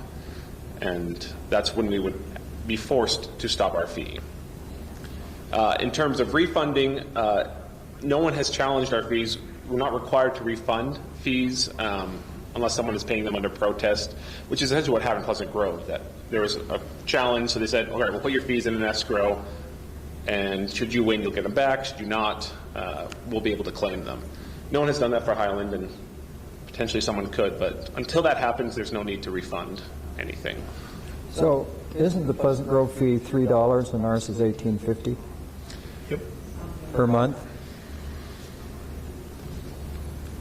They also were charging businesses. Yeah. They had a different tier system. If you were a business, you were getting charged this, and that's a little bit what the courts, when I talked to the League of Cities, they said, well, no, they didn't deem they couldn't do a fee. They were deeming the way they were charging the fee was not equitable. So businesses at a certain size had to pay a certain thing, and I think even if the house based on trips, had some things, so there was a fees that were assessed that they didn't feel that was fair. Now, But let's come back. So Rob, let's just go through. We have 3 fees. I just want to make sure we understand that. So if they rule on the public safety fee, what I just heard you say, or on the transportation fee, if they rule, the Supreme Court rules that Pleasant Grove's case, that the fee was illegal, that does not mean that that day we have to stop collecting. But if we have a resident come in that day and protest to pay that fee, then they have a right. Does it have to be a court case, or does it have to be just a resident to protest? Theoretically, our ordinance, our resolutions that adopt these fees remain legal until they're struck down. There's a chance if the court is so clear that we're essentially acting in bad faith regarding our fee, I would say we would have to stop immediately. If I will look at the court case. There may be ways to distinguish it. That's what lawyers are for. If there's not, I will tell the city we can't do this. If there is, say, we can tweak this, or we wait for someone to challenge it and move forward with it. Okay, so let's play it out. So we could go forth, but let's just talk the transportation fee only. We start going down, we could do that, hey, we're going to look at maybe doing a tax as a property tax increase, put it as that we would do that and hold the truth in taxation in August. If in July we hear that the fee wasn't illegal, we don't have to go forth with the truth in taxation, and we could keep it as a fee, correct? Am I understanding correct? Or if we hear the court case did rule, we just move forward with our truth in taxation, and this is only on the transportation fee. So that we could then, but let's assume it doesn't come until September. So now we are waiting on the truth in taxation. It comes August, we have to make a decision as a council, and we decide we're going to gamble. We have been to Vegas, we're going for it, and we get to September and the courts rule against us. It's our road fee, and we can't fund anything. It stops our road projects, and so all it does, it delays us until the next year to come in for... Until we find new financing. Yeah, until we find the plan. Yeah. It's just our road fee stops collecting, and it stops our projects. And so, but now let's talk specifically about the public safety fee. Do you believe the public safety fee, if they rule on the transportation fee, that it will also deem our public safety fee illegal? Unless they specifically overrule this prior case that's on the books that says you can do fire safety fees in a similar way that we have been doing, I would say no. The court would have to be very specific as to that. So that's why I said the risk of the public safety fee being struck down is lower, significantly. So now let's go through the same process. We can go through, we can notice it up for public safety that we want to do a truth in taxation. We don't come, we have to make a decision pretty well by August. We then are bigger gamblers, and we gamble again, and we hear in September that we lose the public safety fee. Now what do we do as a city if we don't have the public safety fee? We have services ongoing. We can't just stop the road project. We can't stop the police project. There's two distinguishing. There's one very distinguishing factor between the two. As Kurt said, although there are some salaries, not a whole lot associated with the transportation fee. So we just stop our capital projects until we get another source of revenue. With public safety, it's operation, it's O&M. And so, if we're raising it and it goes into people's salaries and it goes into stuff like that, then we've got to figure out, and they say, no, you can't. Then we've got to figure out how to replace that quickly, because we'll run out of money. Okay, go ahead. So my question is, if we do the truth in taxation, we decide to raise taxes because the court has not decided, we raise taxes, then they decide that the fees are legal, does that money have to be tied to where we have said it will be, or can we use it for other things in our budget? Which is what you'll be accused of. So state law has changed in that you can do a tax increase for a specific use and dedicate that funding for that use. Okay, but you don't have to do that, but you don't have to, but you can. So, what the argument I'm hearing, though, is that we need to raise property taxes at least to cover the road fee, or not the road fee, but the public safety fee, But then we're at the same time saying the public safety fee probably won't be removed. Now, we're saying we need to increase revenue, whether fee or tax, Right. to fund the additional request for public safety. So We're if going we to do- need to address that this year. If we do truth in taxation, do we have to do a certain rate that we want to raise it, or can we just do truth in taxation and then, I mean, if we're already going to need to raise money for the compensation for the Lone Peak, it almost sounds like we're going to have to do tax. When do we have to give the notice of what percent? Yeah. What you're quick. Yep. Is it in June that we have to give, I think it's in June, we give notice of the percent that we're going to be increasing the tax, and it goes to truth and taxation in Okay. August. We have to notify it, June. public hearings. It's in the new budget. Yeah. If you get a property tax increase, it's in the new budget. And the county actually sends out notices too, along with what we. And now, so let's assume we get to the truth and taxation. Residents can do what to fight that tax increase? Is that referendums? It is referable, yes. So it could end up on the ballot if they got the signatures. It would be on the ballot in November? Yes. They know there's a lot of work in the time frames with. They would have no time to do it, yes.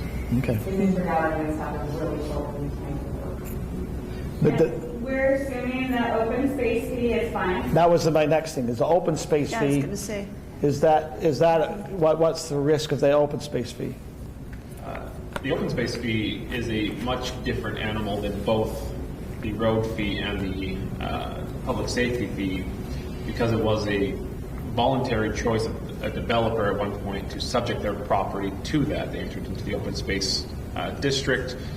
There are specific benefits tied to that they received in exchange for becoming part of the district.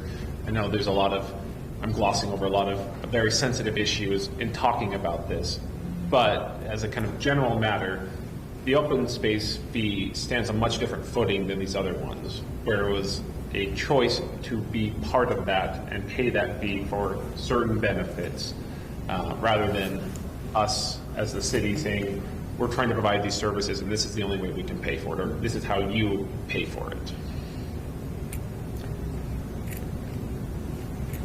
Okay, so if we go over the sheet in front of you, this is the good news for the night.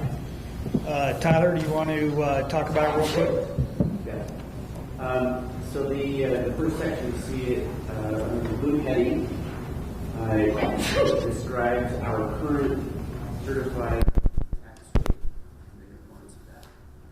So as the council adopted, the current certified tax rate is approximately 1/10 of 1%. It's the 0.001122.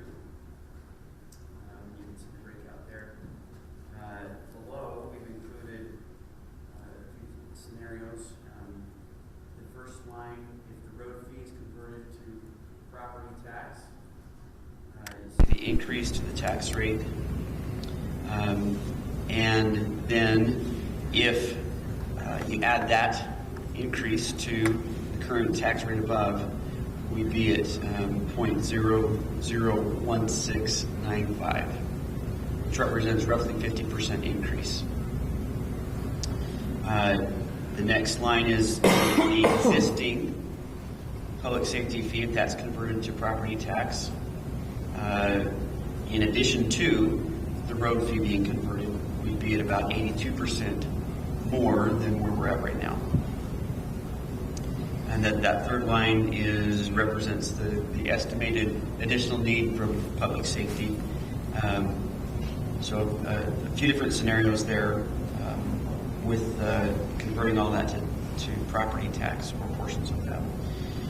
Do note below, if public safety, we don't make any changes to or if we don't convert the public safety fee to property tax, we'd estimate that the additional need, required increase in the public safety fee from the current $11.50 to approximately $20.35 per month per resident.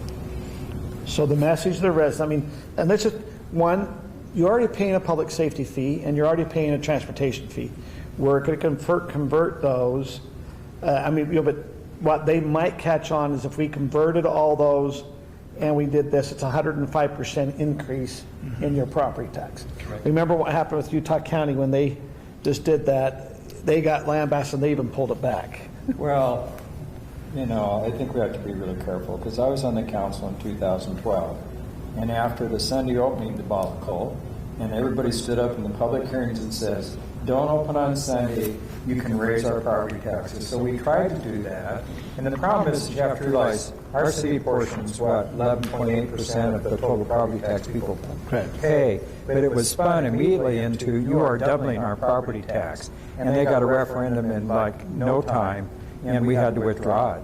So you got to be really careful when you raise property taxes, because they spin it, because this will come across as you're doubling our property tax. Oh, I agree. Yeah. So, we're going to increase your property tax. It is exactly 105%. We're going to double it. We're not going to increase it, we're going to double it. But it's also information saying, well, you're already paying. What we're really doing, though, is we're only increasing you about 23%, because the others you're already paying, it's a 23% tax increase.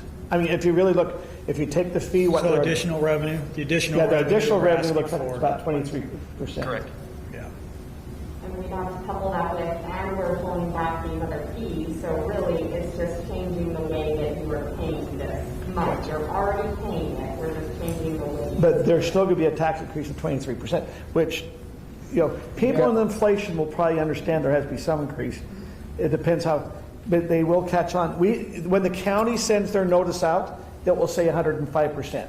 We will not be able to control that message the county sends out.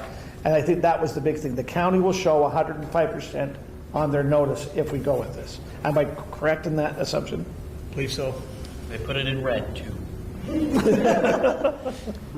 So I think I don't know, we got to discuss. So that's what we're here to. So tonight is, hey, council, instead of our lap, it's now on yours. No, just kidding. Just to start the thought processes in your head, is to start thinking about this and start thinking of what are the pros and what are the cons for each one. We even thought if we want to, we can start going through and just have people shout out the pros and cons to each approach. And that can give you some stimulus to start the thought process. Okay, I'll tell you, a pro to a fee is equal to all residents in Highland. It does not matter the value. The negative is if you change it to a property tax, it now is based on if you have a home, let's assume that's above $750,000, you're paying more than what you're currently paying, and if your home's worth less than $750,000, you'll be paying less. That was the big thing when they were doing the road fee in the past. That was kind of the big, hey, if it's property tax, certain percentage pay, it's based on your value of your home, if it's a tax. So let me just ask a quick question from Rob. So obviously there's going to be some pressure from our safety department to increase the fee or whatever this year. But let's say that the Supreme Court somewhere between June and September rules one way or the other, and you're saying we have no leeway to do it the next year, especially if somebody contests this. I mean, it's just kind of hard for me to go to the public and say, hey, we're going to raise all your property taxes just in case they eliminate the fee, but if they don't eliminate the fee, then what do we do then? I mean, it's kind of, politically, it's kind of a difficult thing. Yes. And to answer the one question, we don't. Sorry, I lost my train of thought there.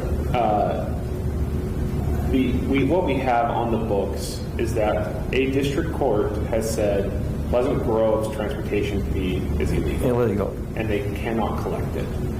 It is not exactly the same as ours, but it is similar. Right. The reasoning of the district court would likely apply to Highland in a similar fashion, that our fee would also be illegal. If the Supreme Court upholds that, I would recommend we have to abolish our road fee, and that might mean we stop projects in the middle of what they're doing, or we don't advance new projects, because we would no longer be legally authorized to collect that fee. Now, it doesn't necessarily mean we have to just end it. It could be that our fee is different enough, and that's the uncertainty that both you as a counsel and me as an attorney will struggle with, because my job is to interpret the law. I don't know what the law is going to be when the Supreme Court writes the opinion. Right. So I'm trying to read tea leaves of how the court will come out, and I don't know yet. And so I can say it doesn't, most of the time when the ruling comes out, it will not require us to take immediate action in the sense of it comes out one day, the next day we shut off the fee spigot. What it likely means is we will have to start immediately acting to fix it. The problem is, once you get past truth and taxation, there is no immediate fix that we have. So why wouldn't there be some wiggle room on something like this that screws up everybody's budgets throughout the state, that we couldn't have a special session, budgetary session in our cities? I mean, the state legislature does it all the time. Why are we prohibited from doing that? Because we won't be the only city affected by this. It's going to affect many cities, and it's going to come out after the budgets have been passed. So you would think there would be some sort of consideration from that. And I know that there's been some discussion, I don't believe it went anywhere, with the state legislature to create a statutory type of grace period where if we had a fee, basically it would kind of give a get out of jail free pass for cities, if they phased out. So we have a phase. Certain amount of time, but that didn't gain any traction last year. The problem is we are limited in our fiscal procedures for what state law tells us we can do. We can amend our budgets, but we can't just jump in and put in a new tax. Right. We can always do fees, but that's the issue. So you're basically saying the Supreme Court can rule after the budgetary process and foul up all the budgets in every city in the state, and it's okay. And we can't do anything about it unless we anticipate to correct it beforehand. I'm not trying to be contentious or anything, but I'm trying to figure out, so if this happened to the state legislature, they'd have a special session and fix it. Yes. But we can't fix it. And yeah. Correct. It could be that the state would step in and hold a special session to address it. You're relying on the state legislature to address it. The other option we have is, in terms of, if this were to be challenged and say were to be sued after the fact, we would show the court, we got this ruling a month ago. We can't change our process until it's too late for us to do that. Yeah.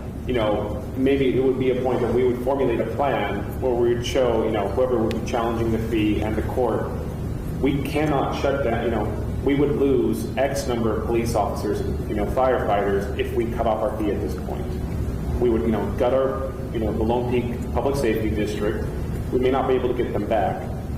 We can't do it until we do our budget next year. And that would be part of what, if that happened, we would argue that. We would have a good case for that we simply can't react fast enough. Right. But then we would still have to do the taxation next year. Whether that's enough of a risk that the council wants to address this year or next is, again, it's kind of that tricky question. There's no good answer. Right. And it is frustrating. Well, it is frustrating. It just seems to me like it's easier as council members, I mean, it certainly is for me, if I'm going to be in a position where I have to raise property taxes, that I have to say, well, we're doing that to cover the fees that everybody's been paying anyway, and then maybe we're going to increase a little bit more. That's a lot better. I mean, I don't care because I'm not running again ever, but at the same time, I'd like to be able to live in the city because I've just experienced it in Highland. People don't like property tax increases. And, yeah. You're exactly right. These are the same things that we all sat around the table and started talking about. Right. What's the pros? What's the cons? What do we do? Playing this what-if game, and we're missing the key piece of information on what we need to do to proceed. So it really comes down to, do we try to be proactive? And that has, as you pointed out, that has pros and cons to it, right? What if they uphold the fee, right? For example, do we try to do that this year, or do we wait and see what happens and do it next year? The next year, you're also running into a municipal election, so that has its own challenges also. So there's not an easy answer. Maybe I'll add another thought that I know some attorneys would say that these are legal today. Yeah, I've heard that from a few attorneys. That we don't need the Supreme Court. your fees are illegal, it's just no one has challenged them yet. Yeah. I don't think it's quite as black and white as some of those attorneys may say that, but I know someone who would say, City, you should do this because your fees are illegal, and you should raise your property tax to compensate. So we have heard some of the cities affected are trying to make the change now, or they may be, or considering it across emails, so that's something they're wrestling with too. Which cities? Don't know. Don't know. Aaron, how difficult do you think the resident education aspect of this would be to convince people that we are just switching methods, right? That seems to me like a thing a politician would say to get more money. To Tyler and Kurt's point, there's certain, so if council goes down the route of doing a property tax increase, truth in taxation, there's certain state dictated communication pieces we cannot control, like the newspaper article or newspaper notice and the postcard that everybody gets in the mail that says your property taxes are raising 100%. So we would have to do a really good job communicating on our own where we can control it and say this is why, and we would be reducing the fees because of that. It will be an uphill climb because it's a tax, and to Scott's point, we have had a lot of opposition against property taxes. It will be better if we can say, and we'll take away this fee as a result. So really, it's net neutral for the city, right? It's just a different methodology. It becomes very complicated because of this awkward timeline, right? But will it be a net neutral? Because it sounds like either way, if we're going to do a Lone Peak increase, we're going to either have to increase a fee or increase a tax anyway. So we can't get away from. It doesn't sound like we're going to have the option of being net neutral. Net neutral. It's just the city is switching how we're doing. But we can't. You're right. If you are increasing the Lone Peak, then yes, you're right. It's not net neutral. And do we have the option of getting out ahead, communicating early and effectively ahead of what the required communication is? The road fee, we started communicating in January to people that this was coming. Public safety fee, it wasn't quite as early because, budgets just take a while to, but yeah, I would want to start talking to people now, letting them know it's a possibility. Just newsletter articles, just start our campaign now. So like with the public safety fee or even with the road had, I think, 4 different open houses in different areas of the city, and so, yeah, if we were really going to take this on, you're going to have several open houses. You're going to make sure that that if we don't see certain people have had the opportunity to talk to them, we're going to have to go talk with certain individuals so they understand. We did a video also for the public safety explaining, that we got it out even to the news medias. When you talk about it, we can get out in front of it, and we're just going to have to really advertise if you're going to do that, explaining it so the individual believes that, hey, we're just taking the road fee and we're moving it. It was a fee, this is now tax. What we're in sense doing is raising your property taxes 23%. You're going to see on a sheet that's going to say 105. It really is 23%. Now the problem is it's not true because you can have someone that lives in an area that has a $1.5 million home and their tax increase could be 28 to 30%, and someone that lives in another area in a little, if it's their house value, they might only be an 18% increase. And so but you're just talking about the Highland City portion, which is 11.2% of the total property tax, but people don't understand that. Yeah. So what's the worst case scenario if we lose the road fee? We don't do the projects. You just stop the projects, don't you? But the promises are in mid-street. Well, no. When we adopted the road fee, we save a year, then do. Save a year, then do. So if we stop and drop that, it will be fiscal year 23's projects that we hold. What you're going to do is just postpone the projects for 1 year. So I don't think the road fee, I think you could take care of that next year if it's eliminated. But this year, you've got your issue with the Lone Peak safety. Right. And, and it's kind of sixes here because you may or may not lose it.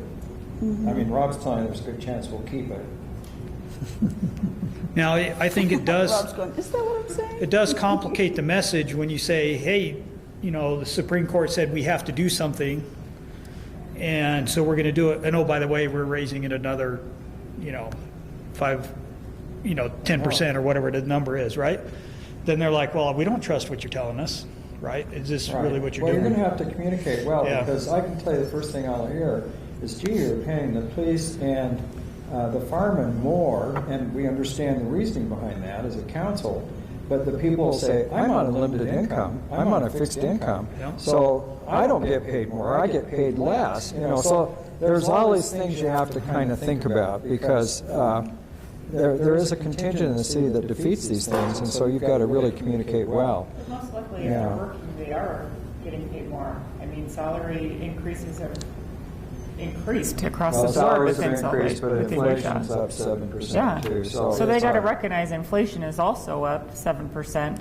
So, every single business is raising their prices. Can they not expect government to raise their prices also?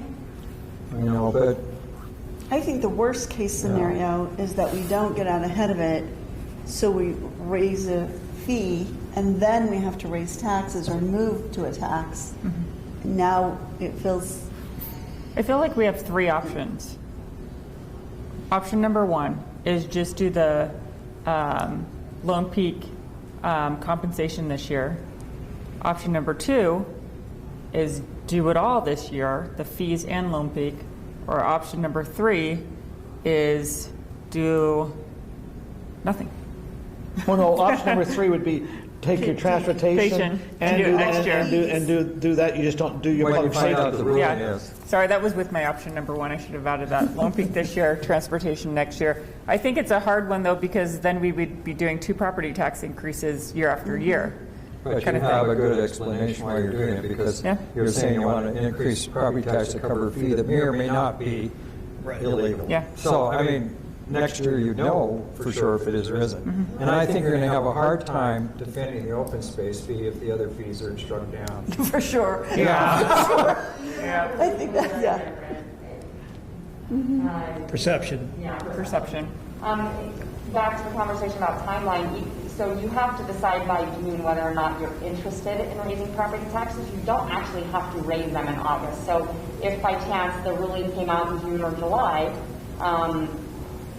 then you don't raise taxes in August, right? If for public, and it's favorable to leaving the public safety fee as But is. it's part of the budget in June that we pass, right? Right. A property tax increase would be in June on the It's 22nd. kind of like a tentative budget, right? Because you don't get a. No, we have to pass our budget by June, what was it, June 22nd? Correct. Yeah, Then right. we notice we're going to do the thing. The problem is if we're going to do public awareness, how soon do we have to get out ahead of it?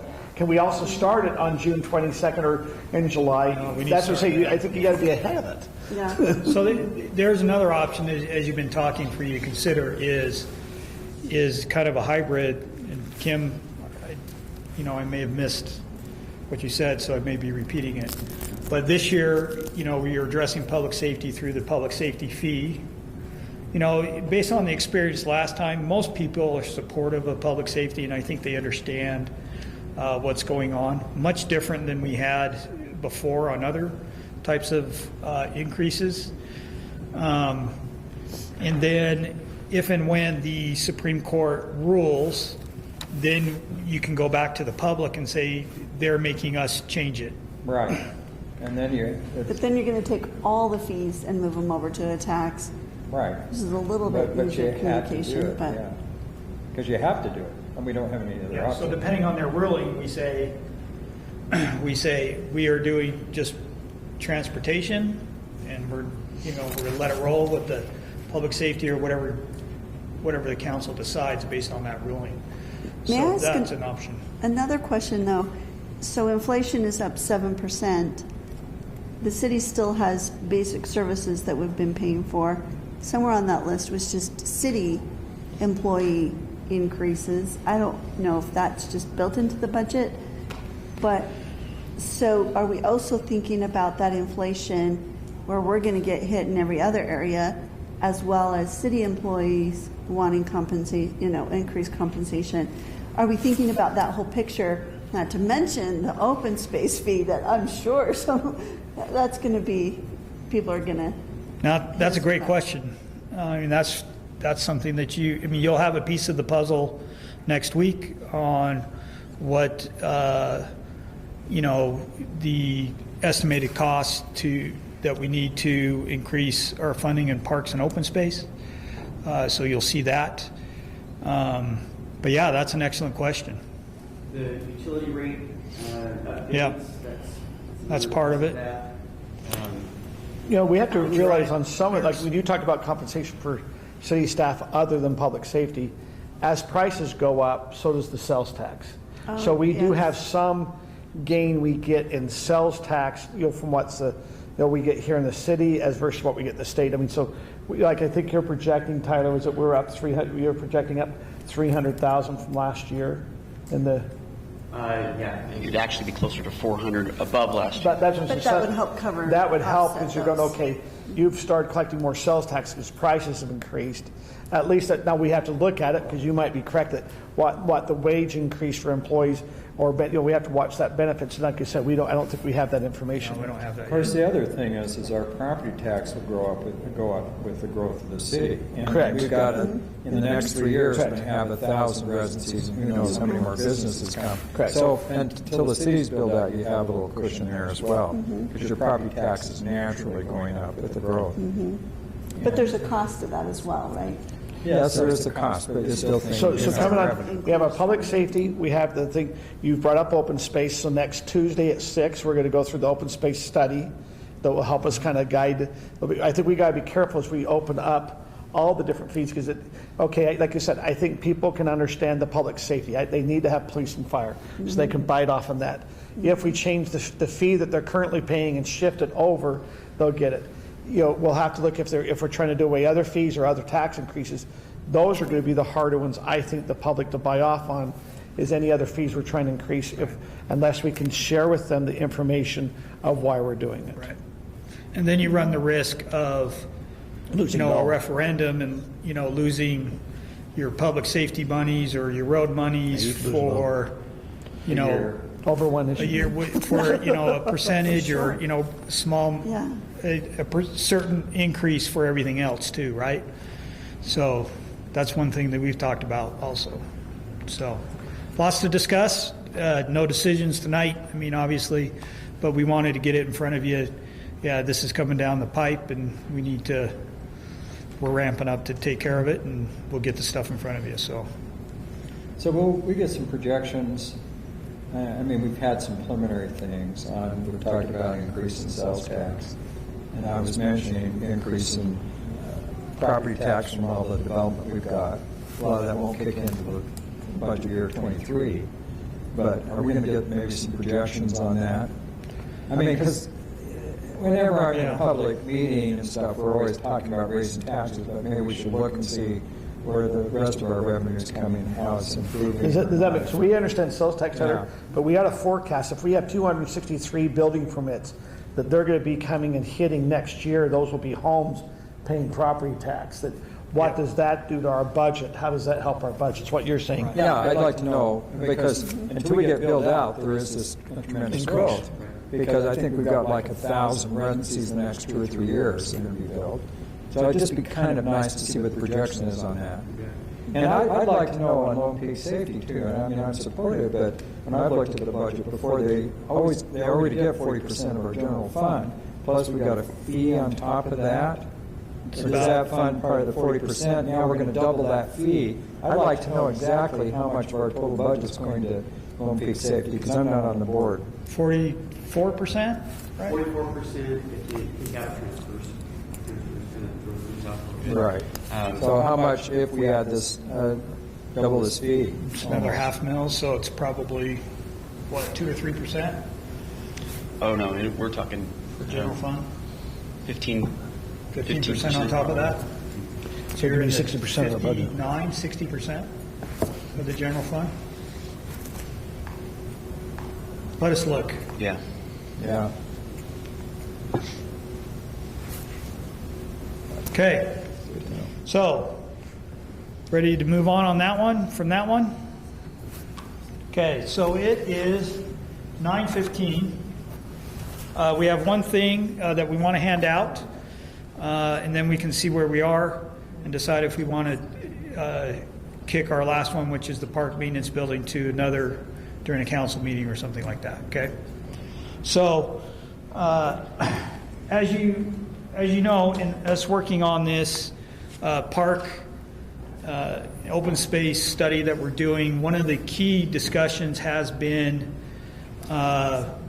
basically who uses parks and what parks should the general public be paying for maintenance, and what parks should be the neighborhood being paid for, okay? So what we've done is we prepared a quick survey for you to fill out. And what we'll do is we'll compile that information. Once you fill it out, we'll compile that information, and then obviously share the results. And if there's any where people don't agree, we'll bring that back for further discussion. As Brian passes this out to the council, last year. Basically, what we looked at is we tried to start at some point. We tried with the general plan on parks and trails. We try to start there as a general classification. What's that park and trail classified according to the general plan? When you look at parks, they each have different purposes, right? A neighborhood park basically serves everybody within a mile radius. You kind of walk. You don't do a lot of parking. You don't do restrooms and things like that because it's not needed, because it's service with the neighborhood. It's not that it's not needed. It's an expensive amenity, and so they usually refer those to community parks. Community parks are the bigger parks, so those are about 0 to 5 acres. Community are 5 to 10, and they serve basically a specific need in the community. Splash pad being a perfect example. That is a community facility, although it's smaller. That's a community facility, right? You're not putting splash pads in all the neighborhood parks that we have, right? I mean, we could, but that'd be kind of expensive, and I think Andy and his guys would not be happy. What is park size? Who are the folks that are primarily using that park or trail, right? Is it the neighborhood? Is it people coming outside the community, or not necessarily just outside the community, but I am traveling from down here to Beacon Hills for my kid to play soccer, for example, or to play baseball at Mitchell Hollow or something like that. It's kind of a destination. Think of it as a destination. Then you have regional, which are larger ones. Highland Glen is the perfect example. It serves a lot of people in the community, and that's a good example of a regional park, okay?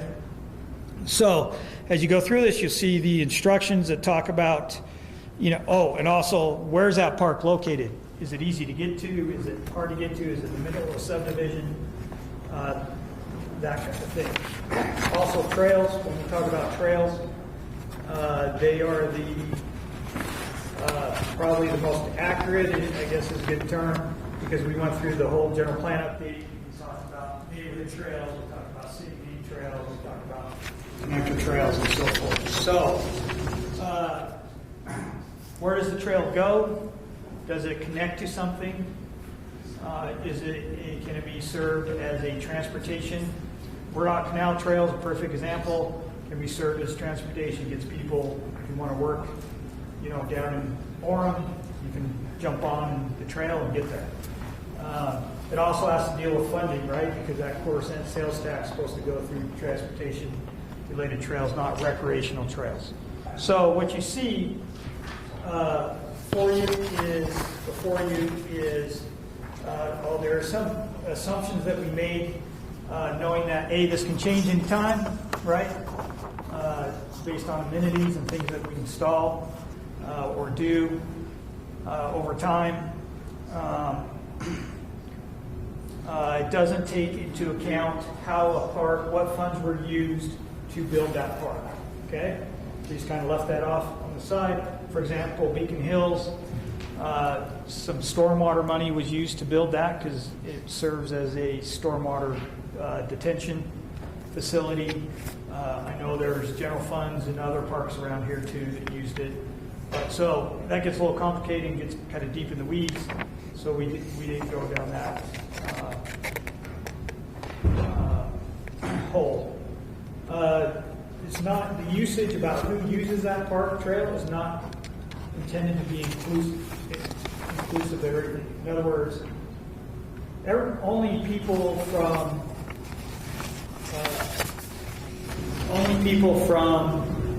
the Canterbury Circle subdivision only use that. We understand that there's going to be some other folks that actually use or come to that park, whether it's a work party somebody holds, whatever it is, that they can use that park. It's really what's the primary use of that park, right? Does that make sense?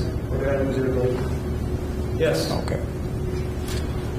So I really appreciate everyone's effort on this, and I might get stoned for saying this. But if we're looking to revamp a lot of the fees and the financing of the city, why not just get rid of the open space fee? Because we just had a referendum, and so all trails are considered to be public trails, and we've always told people in the open space neighborhoods that their parks are public parks. Why not just make everything public and just get rid of the open space fee and just change our revenue in the city? That's obviously something for you guys to decide. I mean, there's 4 people on the council that pay open space fees, and I don't. Right. So I'm kind of the out one, but I'm just kind of wondering why it's been a source of contention for as long as I can remember. Why not just get rid of it if we're going to redo all of our fee structure anyway or our tax? So Scott, I think you bring up all this exercise here. Let's just kind of get to the point. If we're going to do away with the open space fee, all of what's going on here is moot. What we're doing with the public safety or the meeting next Tuesday is it gives us information, but it's moot. You know, I mean, because if it's all the fee, then it's just all part of the thing. So I'm going, if the council wants to go that way, then there's some exercises we don't need to go through. Well, the open space $370,000 of revenue. Am I correct? The 392. I thought 392. 297. 292. 292. So it's less than what public safety is asking us to raise. So I don't know. I'm just throwing it out. So I'm not I don't live in an open space, and I've kind of. So I'm going to talk both ways. I'm going to. Well, so no, I don't. I know. So if you don't live in open space, and this is now going to come as a tax increase, how I might perceive it, I'm just saying how I could look at it is going, okay, hold it. When this property came into the city, the residents that lived here were told that the way it came in, they're going to be done. That the parks that are around them, they're going to help. They're going to fund those parks that are around their houses. Such as I don't have a park in my neighborhood that is in my specific neighborhood that I can benefit from. Does that make sense? So my neighborhood does not have a park. Those who have an open space do have a benefit because they have a city maintained area that the city's been maintaining, and they have a park that's right in their neighborhood. Now I recognize that there's some open space neighborhoods that really don't have a park that's usable either. There's some that are being charged a fee that Caddy Lane, or you have some the Highland Hollows. You have the old Johnny Iverson place. I mean, that's a political thing. I also can see that as by being on council that the contention that open spaces cause, you're going, okay, is it, and I'm now, this is where I'm going to sell the other side. Are they being treated as a second-class citizen, as an open space resident? Is there a lot of the residents of, that don't live in that neighborhood coming and using that park, and it's really kind of more of a city-wide park? What's the way we want to approach it? And as a council, that is the decision you have to have. But to go for it, now we're going to talk, if we go through we're going to try to do a tax increase, let's say $5.50 per household per month, and we're trying to get this other public safety increase, I get nervous that will be the one item that will get people to vote against it. Does that make sense? It could be that we have all this we're trying to do, and instead of raising property taxes, other things, how do you replace that $300,000? Instead of being a 105% increase, now it's a 115% increase, with 10 of it being the open space fee being replaced. I'm just saying, what's the message and how is that received to the residents. We have 26% of the residents live in open space, 74 do not, 74%. How are they going to perceive that increase? Are they going to be amenable to that increase? Or are they going to say, well, no, I don't have a park in my area? I'm just saying, but as a council, I think this is a good discussion, and we need to have it. So, and we have the RAP tax coming in. That raises- 130,000 about. Yeah, well, maybe more than that, up to 165. So why couldn't you use your RAP tax on those parks? Because you've already declared all the trails as public, and we're going to finance the trails separately. So Scott, somewhere. when we did that RAP tax, we never told them that we're replacing the open space fee. If we're going to replace the open space fee, yeah, and that's, but that's what I'm saying. We have to be very transparent. What did we tell them that extra RAP tax what was it for? And that's what I'm saying. That's where we'll get accused of the bait and switch. Well, and I understand what you're saying, Mayor, and I'm not trying to be contentious. I understand, Scott. But we did say the RAP tax was for the parks, and those open space parks, if we declare them all public parks, they're parks. So I'm not sure that we're, I don't know. I'm just throwing it out. I'm not in the open space. I don't pay the fee. Well, no, but what are the other council, what's some of their feelings and feedback? You've heard from a lot of residents on this issue. My choice, I'd get rid of the open space fee right now. It's just too contentious, it's unequitable, and it's, I think, one of those things that would make our lives easier if we didn't have it. I mean, not saying that it would be a very, very hard road, though, and to get rid of it, but if it was my choice, I'd get rid of it. So what you're saying is you'd be willing to vote to get rid of it. Do we want to educate the public so we can get some public feedback before we do it, though? Oh, yeah. I'm just saying, because I think we'd have to get some feedback here. Yeah. And the other question is timing. What year do you want to do it? This year, next year? Yep, 3 exactly. years, whatever. I think it's all about the timing. If you're going to lump it in, if you're going to string it out, I mean, that all plays a part in it also. I think the timing is tricky. And I would get rid of it too, because it is just too contentious. It doesn't really make sense. I don't care if I pay the $20 or not. If we can nip and tuck so we don't have to add an additional tax somewhere, now I don't know how we would do that, but because I think if we didn't have to say we're going to end the open space fee and now we're going to tax everybody else, it's going to be more successful. And I have two feelings about kind of when to do it. The encroachment and all of that is just going to be so painful anyway. Do we want to just take the big pain at one time? It could be the carrot for the... I mean, I prefer to have, pain in short bursts rather than enduring pain for a long period of time. Would there be any concern about, if we're trying to do away with the open space fee, that we might be jeopardizing the tax increase on the others? Maybe. What's that? I'd like to hear what... Well, you said that we need to get out in front of this. And instead of conjecture and wondering what people are going to think, we need to find out what they think. And let's prevent a silly... what's it called? Let's prevent the referendum, because if we have a majority of people agreeing with us and we just bring it down and just present it in a logical way, we need this amount of money. We have to pay for it. How do you prefer to pay for it? We've sharpened our pencils so much it's down to the eraser. So we can't sharpen our pencils and start saving money here and there. We've done a pretty darn good job doing that. So how are we going to get the money, and what's your preferred method for doing this? And if we get 55% of people agreeing with it, then let them do a referendum, because it'll lose. So I guess that's the hardest point, though, about the open space fee, is you have 26% people paying for it, versus 74%. And that's the problem, though. Just because the majority is not paying for it, does that mean that you should make the minority with smaller houses take on that burden? No. That's a hard... How are they taking on the burden if everyone's paying for it? Everyone enjoys the parks. Yeah. Right, and you pay more for proximity to a park. Your house costs more, so that's your cost of using the park. If you're further away, you recognize that you're further away and you're paying less. It's just like a commute to downtown. It's more expensive. But that isn't the case in all. We just put in Spring Creek Park, but that's a city park, yet the people right on it have that great location there. And Mountain Ridge will be the same. Mountain Ridge also. They're not going to pay for it. The location is right there. Well, maybe they'll have an increase in property value. I mean, if I could jump over my fence and be in a beautiful park like that, that seems like it would increase my property value, but how are you going to do it?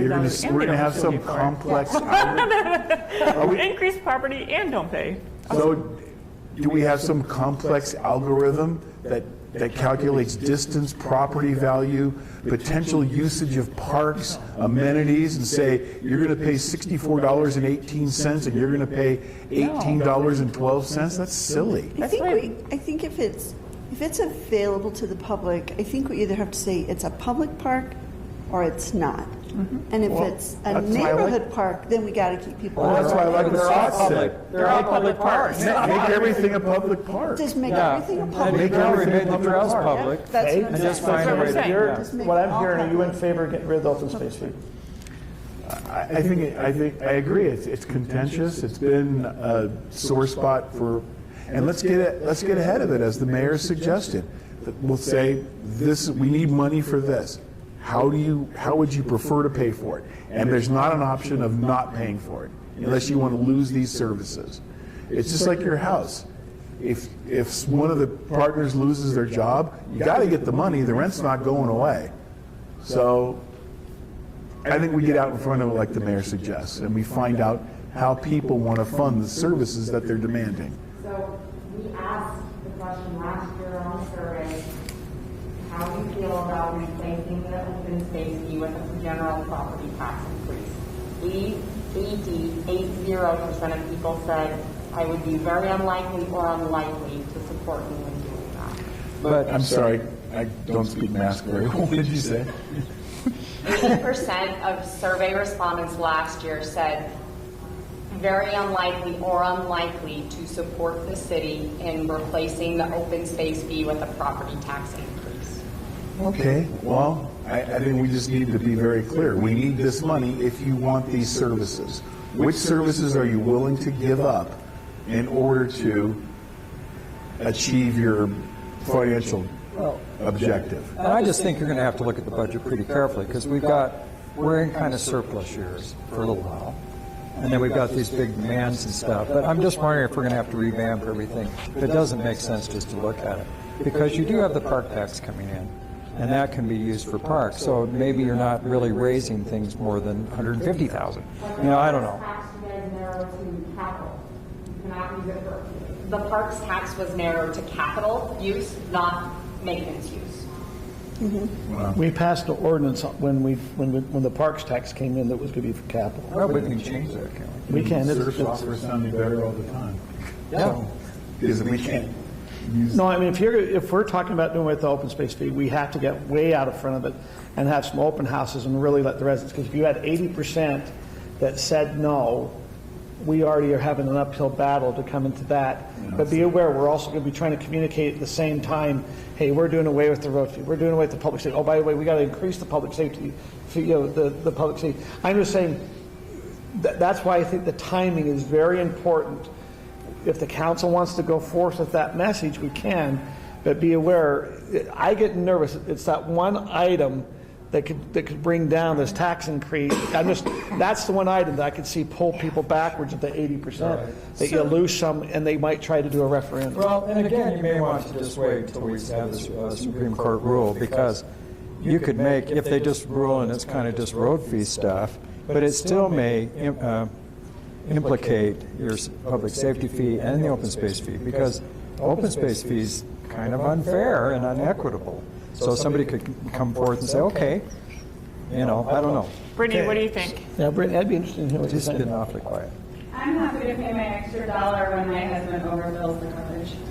Did you get one of those notices? Oh, Yeah. I can't believe they set it for And you can't put Right, I it. know. And you're wasting more money sitting out the nose, you're going to Trash charge me a buck. And my I have to know complaining, how many cycles dump it out of the trash bag. So that's my official position. Anyway, so you dodged the question here, Brittany. What's your feeling? I think that's called plead the fifth, right? Yeah, I mean, I think that one of the, and there's so many problems, one of the problems is that we just passed the RAP tax, and while we all know what that's for, I think not everybody does. But the problem is that we have like open space, and we have parks, and we have maintenance, and we have encroachment. It's like all of these things that is kind of too much to talk about altogether, but we have to.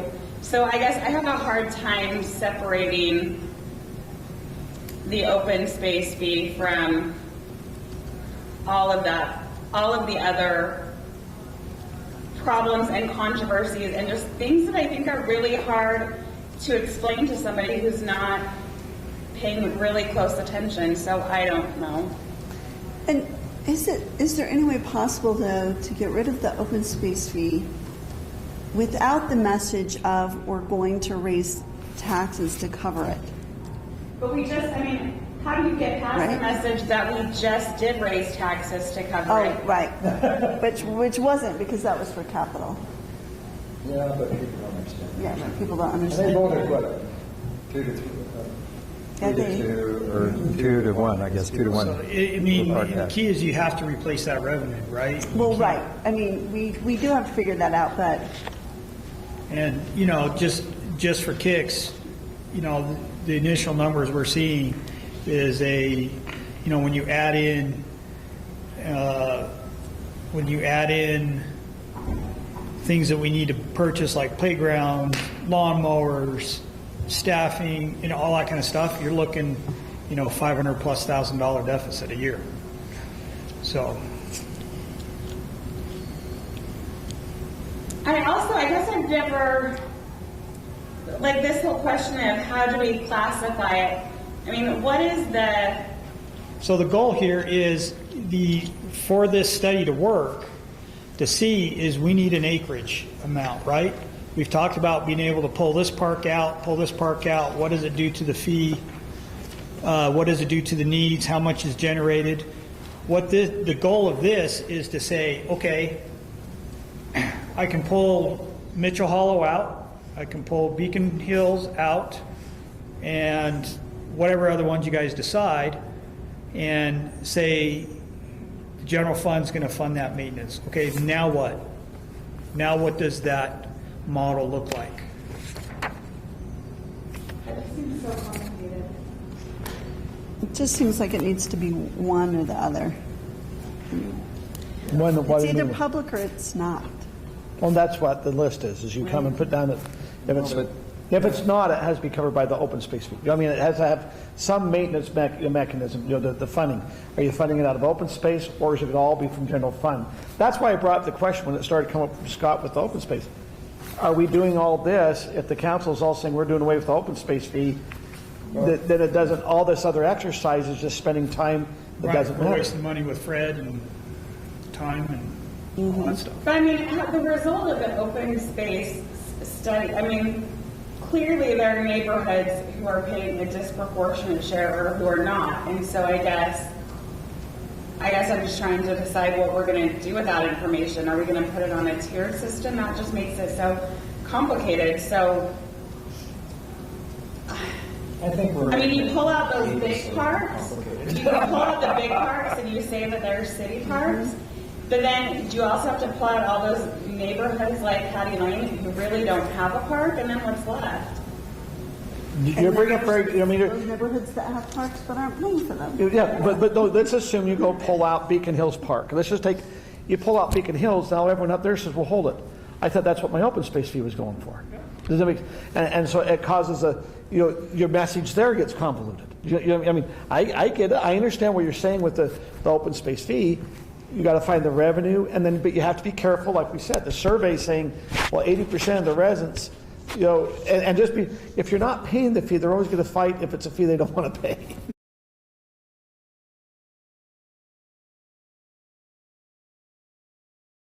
To me, it seems, the problem is you got to find the revenue, but it sure be nice to eliminate this source of contention, because this is nice work. The city staff spend a lot of time on it. We spend a lot of time on this stuff the 12 years I've been involved with the council, but we've never come to a resolution.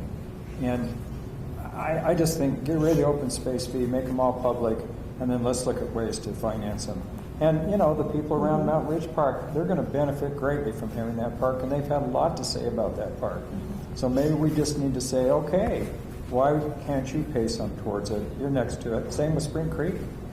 And I don't know, Highland Glen. I live there by Highland Glen. You know, and my neighborhood pays the road fee. We own our own roads, basically, and pay for our roads separate, and they're in bad shape. But anyhow, I don't know. I don't know. I'm kind of someone that kind of believes in trying to make it as simple as possible, because sometimes I think we make things too complex. It's like the federal tax code. Oh.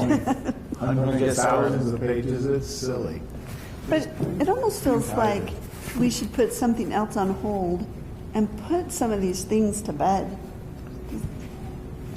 It is what it feels like to me. If we have to put something on hold to get the revenue to get rid of the open space fee, then at least we've solved a problem. Just Have you solved or moved the problem? Does that make sense? Is it solved or is it moving? Both, I think, probably So prioritize both. Prioritize the problems. Get rid of the number ones. Right. Move on to the number twos. Yeah, and so you've maybe, deprioritized something else, but I don't think some of these other things are as contentious, perhaps. I think Scott has a good point because it is so complicated. I mean, Kurt, you don't live in open space, but like I'm helping you fund your new sewer system, like your new sewer pipe. I agree. Mm-hmm. And you start putting the rags in there now. I've got the little thing I pull out each day and put down that. No, but you bring up the thing. I think the problem, well, okay, just look at it from when you say 80% said no, be aware is because when they came in the sewer system, we knew the whole sewer was connecting with the whole city. Does that make sense? The open space, the messaging, I think if you're going to do away with the open space fee, how are we going to message that out to the public so you get the 80% that are okay with it? Does that make sense? That's your message. You've got, if our surveys are saying 80% aren't favorable towards that message, how do we change that message? Now we can do it where, okay, we're going to also find the finding and we're going to move it over here. That's just the moving of the hand, right, which they're all nervous about the politicians doing. Or how do we have to communicate, this has been very contentious. There's some that have been paying for it that don't get any benefit for it. You have to get that messaging out. That's why you're doing it. And you've got to get the 80% to shift enough that they're okay if you're making that move. But like it seems like we've said in a lot of ways that this open space concept isn't working. That's why we are dealing with encroachment. That's why we're selling property. So I feel like we've admitted what the problem is in a bunch of different ways. So by getting rid of the open space fee, do we get rid of encroachments? Do we get rid of those people who want to buy that open space? Does it get rid of any of those issues? I'll take $2 for my garbage if it's. No, but I'm just saying, those issues are still there. That doesn't remove those issues. No, but I do think it helps support the premise. So if we say encroachment is never okay, that's because encroachment is happening on city property. So, or is this an open space and, we pay our $20, so we have a right to encroach? It supports the fact that you also cannot encroach on city property. So I do think they're supportive of one another, and they all dovetail to some respects, but I think it's difficult to say, you keep paying your $20, get your stuff off of city land. But we're not going to take care of it. And we're not really going to take care of it either. So that's the problem. So, I just think get rid of So all of these things kind of dovetail into each other. So I think it's supporting what we're saying. We don't want encroachment. This is city property, and the city will pay for it, and the city will take care of it. So what I'm hearing from the council is the majority of the council is favorable to look to do away with the open space fee. And how do you recommend we now educate the public about that to get their support? And I definitely think the city has to take some accountability for the problem. Right, I think we can't just say. Do you think that's wise? Because then people will indicate, well, you're right, I encroached because you made the mistake. Yeah, I agree with your first statement, which is encroachment is never okay. Right. And that I mean, I would even say, I don't know what Rob would say, but I would even say, you've got X amount of time to retreat. We'll be, on the encroachment, we'll be handling that at a different thing. You're just bringing, as you're tying it in, you're saying it's going to be easier. I mean, we have encroachers that aren't only in open space. There's encroachers that are non-open spacers. They're encroaching in different areas. You know, but It just sets the foundation. I think it's good to have a discussion. We don't have to decide tonight, really. It's just, I agree. Yeah, but we're going to have to look at the whole budget. Yeah. Increases in sales tax, property tax, what we've got. We're going to have to look at everything. But I just think, rather than trying to decide, is this park open space or is it not, and how are we going to fund it, I think this gets too complex. I just say. okay, so what we've been presenting tonight is the council wanting to fill this out or not? I don't want to fill it out. Scott's that way.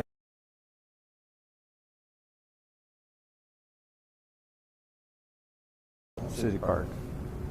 Well, that means basically our exercise with Fred, we don't need to do. What did you say? Well, unless the exercise with Fred gives us data to show why this open space fee should be eliminated. I don't know what his data shows. I don't know what his study shows, but I do want to see, It'll show, the preliminary stuff shows a deficit a bigger deficit than what the general fund is already subsidizing. What you're saying is that the general fund subsidizing more of the open space than what we thought? So really next Tuesday still would be wise to go probably forward to get an education. We need that. I mean, we can do it just by everything goes into the general fund and how much money you're going to need. I mean, you're talking probably $1 million more. Yeah, but okay, we already have funded the general fund and the open space. So we kind of know that that's what we're spending towards parks. What I'm saying by that $1 million is if you reduce the fee, if you eliminate the fee plus future needs to maintain it like everybody's asking for, you add those together, it's close to $1 million.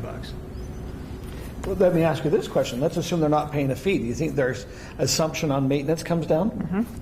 There could be that other, it could, hey, you're calling, you're not maintaining, well, you're not paying for it, don't worry, we've decided how we're going to maintain. I mean, I'm not trying to be facetious, but when you're paying a $20 fee and it's not being mowed behind your house, you're a little bit more ticked than, hey, that's a general thing, we're going to do it every 10 days. Where that was the question for the study is if some neighborhoods wanted to up their service, there's a way to say, hey, we can go, and if you want to pay for a 7-day mow versus a 10-day mow, this gives an avenue. There's some open space subdivision, they want to try to stay open space because they like that feel. I mean, Canterbury Circle for one. If not, that you have to understand what the open space needs to understand. That means all pavilions, all the stuff just opens up to all the residents, and we're going to be opening up a lot more for other uses. Then maybe that's what it needs to be. I'm just saying. I think it's already open though. You can rent all pavilions. You can rent all fields. They're all public. No, you haven't been able to do those.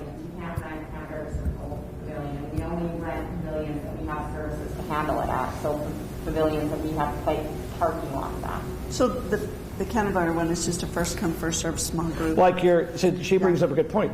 But that wouldn't have to There's going to be change. some that you don't go use because there's not parking. Like, even Canterbury North, there's not an area for me to go park. I have to park on the thing and walk in, where some have, if you come here to City Center, they have a parking lot right next to their pavilion.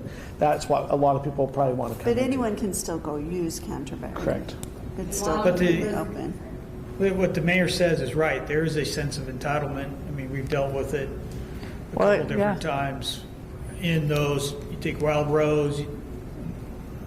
Yeah, Wild Rose is a good example of one. Canterbury Circle is another. There's a sense of entitlement that this is our park and nobody outside our subdivision can use it. But that entitlement comes from paying that fee. Yeah, it could be true. So you get rid of the fee and you just say, no, these are all public. You don't have first choice here.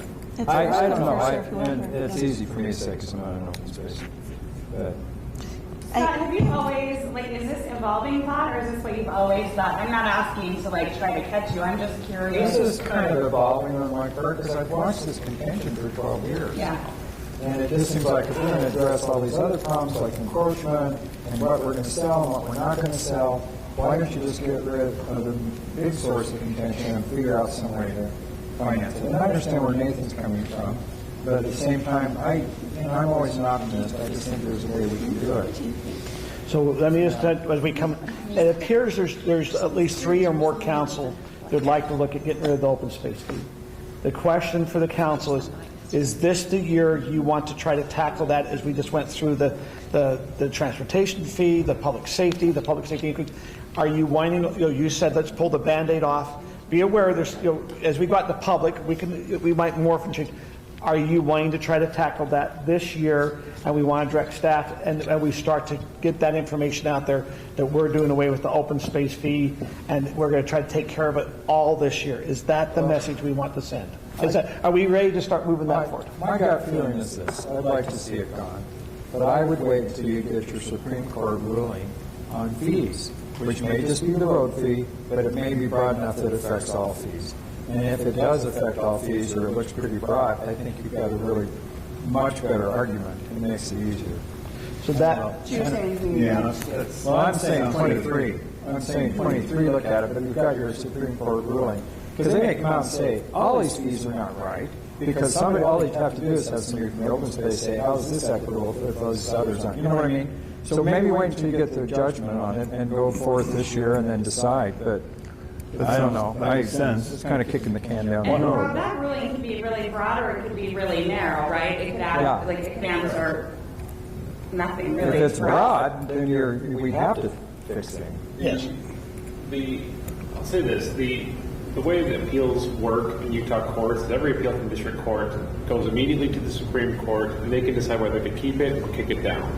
They kicked it down to the Court of Appeals. Then after the briefing was done, they issued an order and took it back from the Court of Appeals, which, reading the tea leaves indicates this is an important enough case that they wanted to set the precedent rather than having the Court of Appeals set it. So I'm hopeful that it'll be both narrow and that it'll, really address PG's fee, but also give some much clearer standard on all the other fees. On all fees, because their previous cases don't really do that. Okay. So this is kind of a round back up, because we're going to be coming up on 10. Scott proposed, and we're not doing a motion, just so, because this is just a discussion, but as the open space came up, we see that there's a lot that would like to get rid of the open space fee. But the concern is this year, with what we're trying to do, maybe public safety, and with the transportation fee, is the feeling that maybe we better pull that down, or I'm just saying Scott mentioned that let's wait to see what happens with the fee ruling, because I'd get better guidance, or are we wanting to move forward this year with trying to do also the open space fee? I think we wait for the ruling, because it'll give us direction on what we need to do. If it precludes certain paths, and then we need to know what those are. So, and a little patience isn't going to. Is everyone okay with that? Okay, so let's just go back. So we don't need that. We don't need that, but I do think that, is everyone agreeable next Tuesday could be good information, good data? So we're gonna set it without any reductions at all. We're just going to tell you what the full costs are. But you're understanding that we're going to be able to click on and off what the maintenance costs are, and are we going to be able to click on and off if there's a new playground that needs to go there, what that cost is? Is it a clickable on off? I mean, I understand there's this $1 million that's needed to replace every playground and get every lawnmower and things. We can separate maintenance, annual maintenance, from that, right? Yes, but it's not that specific. You can't say, hey, just one playground. It's all based on numbers and projections. Okay. So, I mean, it's for lack of a better example, as you mentioned before, it's like utility rate studies where here's your fund, here's your inflationary cost, here's your additional cost that we need. We need more fertilizer, we need more, whatever the case is. And this is what the estimated charge is. Estimated need is, not charge, sorry. Okay. So that's different than the instruction we gave Fred back in November when he talked. So we're changing courses, which is fine. We just got to let him know. As Fred's laid out, or we've laid out for Fred so far, the main variable is click on or off is acreage, and is it included in open space or general fund? What this was going to kind of do. Yeah.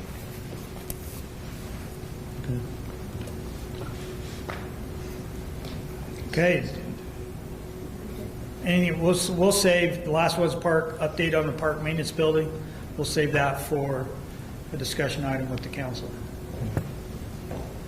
Anything else you'd like to add or talk about? We are trying to have our two legislators, Brady Brammer, coming in hopefully next week. And then we have Senator Candy set up for March 1st, correct? Correct.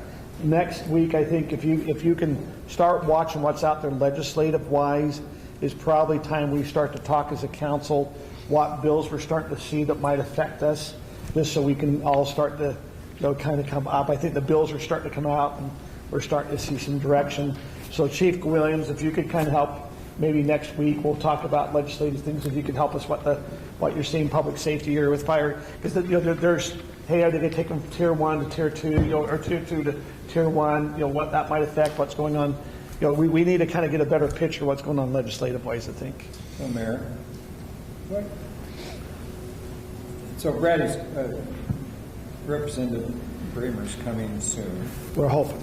Okay, it would sure be nice if we could get both of them to come and have them come early enough in the legislative session that we could really have them explain some of these bills, or we can look into it, and then we can give them feedback. Because I think a lot of times, well, the question is, though, a lot of the bills have been modifying and changing, and even some of them we didn't know, like the Utah Lake Commission, we'll have to, Brittany will be giving us an update. You're probably seeing a lot of things in the news, and Brady Brammer is the one that's kind of presenting that. There's some that, some of the land use, we weren't quite sure even what they were. They just got posted in the last couple of days. Right. And so some of them we don't know. So if any of you, is everyone getting the legislative things from the League of Cities, where you can click on to see the bill tracker, what they're saying that they are opposed that, and you can click on and read the bill. If you're not getting those, we need to make sure we're on getting those. But next week we'll spend some time on legislative, if everyone just kind of be prepared. Okay, that'd be great. Okay. Okay. Was this helpful? Yeah. Sure. Covered a lot? Yeah. I like the dots. Love the dots. That was fun. Next year we want stars. Stars, okay. I like gold. Gold stars. Yeah. For the frowny face, right? The two. Well, thank you. By the way, staff, thank you for taking the time to get a lot of this put together and all that you did. There's a lot of lifting that happens before the meeting, so thank you on that. I don't know if we need a motion to adjourn since it's a work session. Yeah. We need a motion to adjourn? So moved. Second. All in favor? Aye. We are adjourned. And we officially adjourn.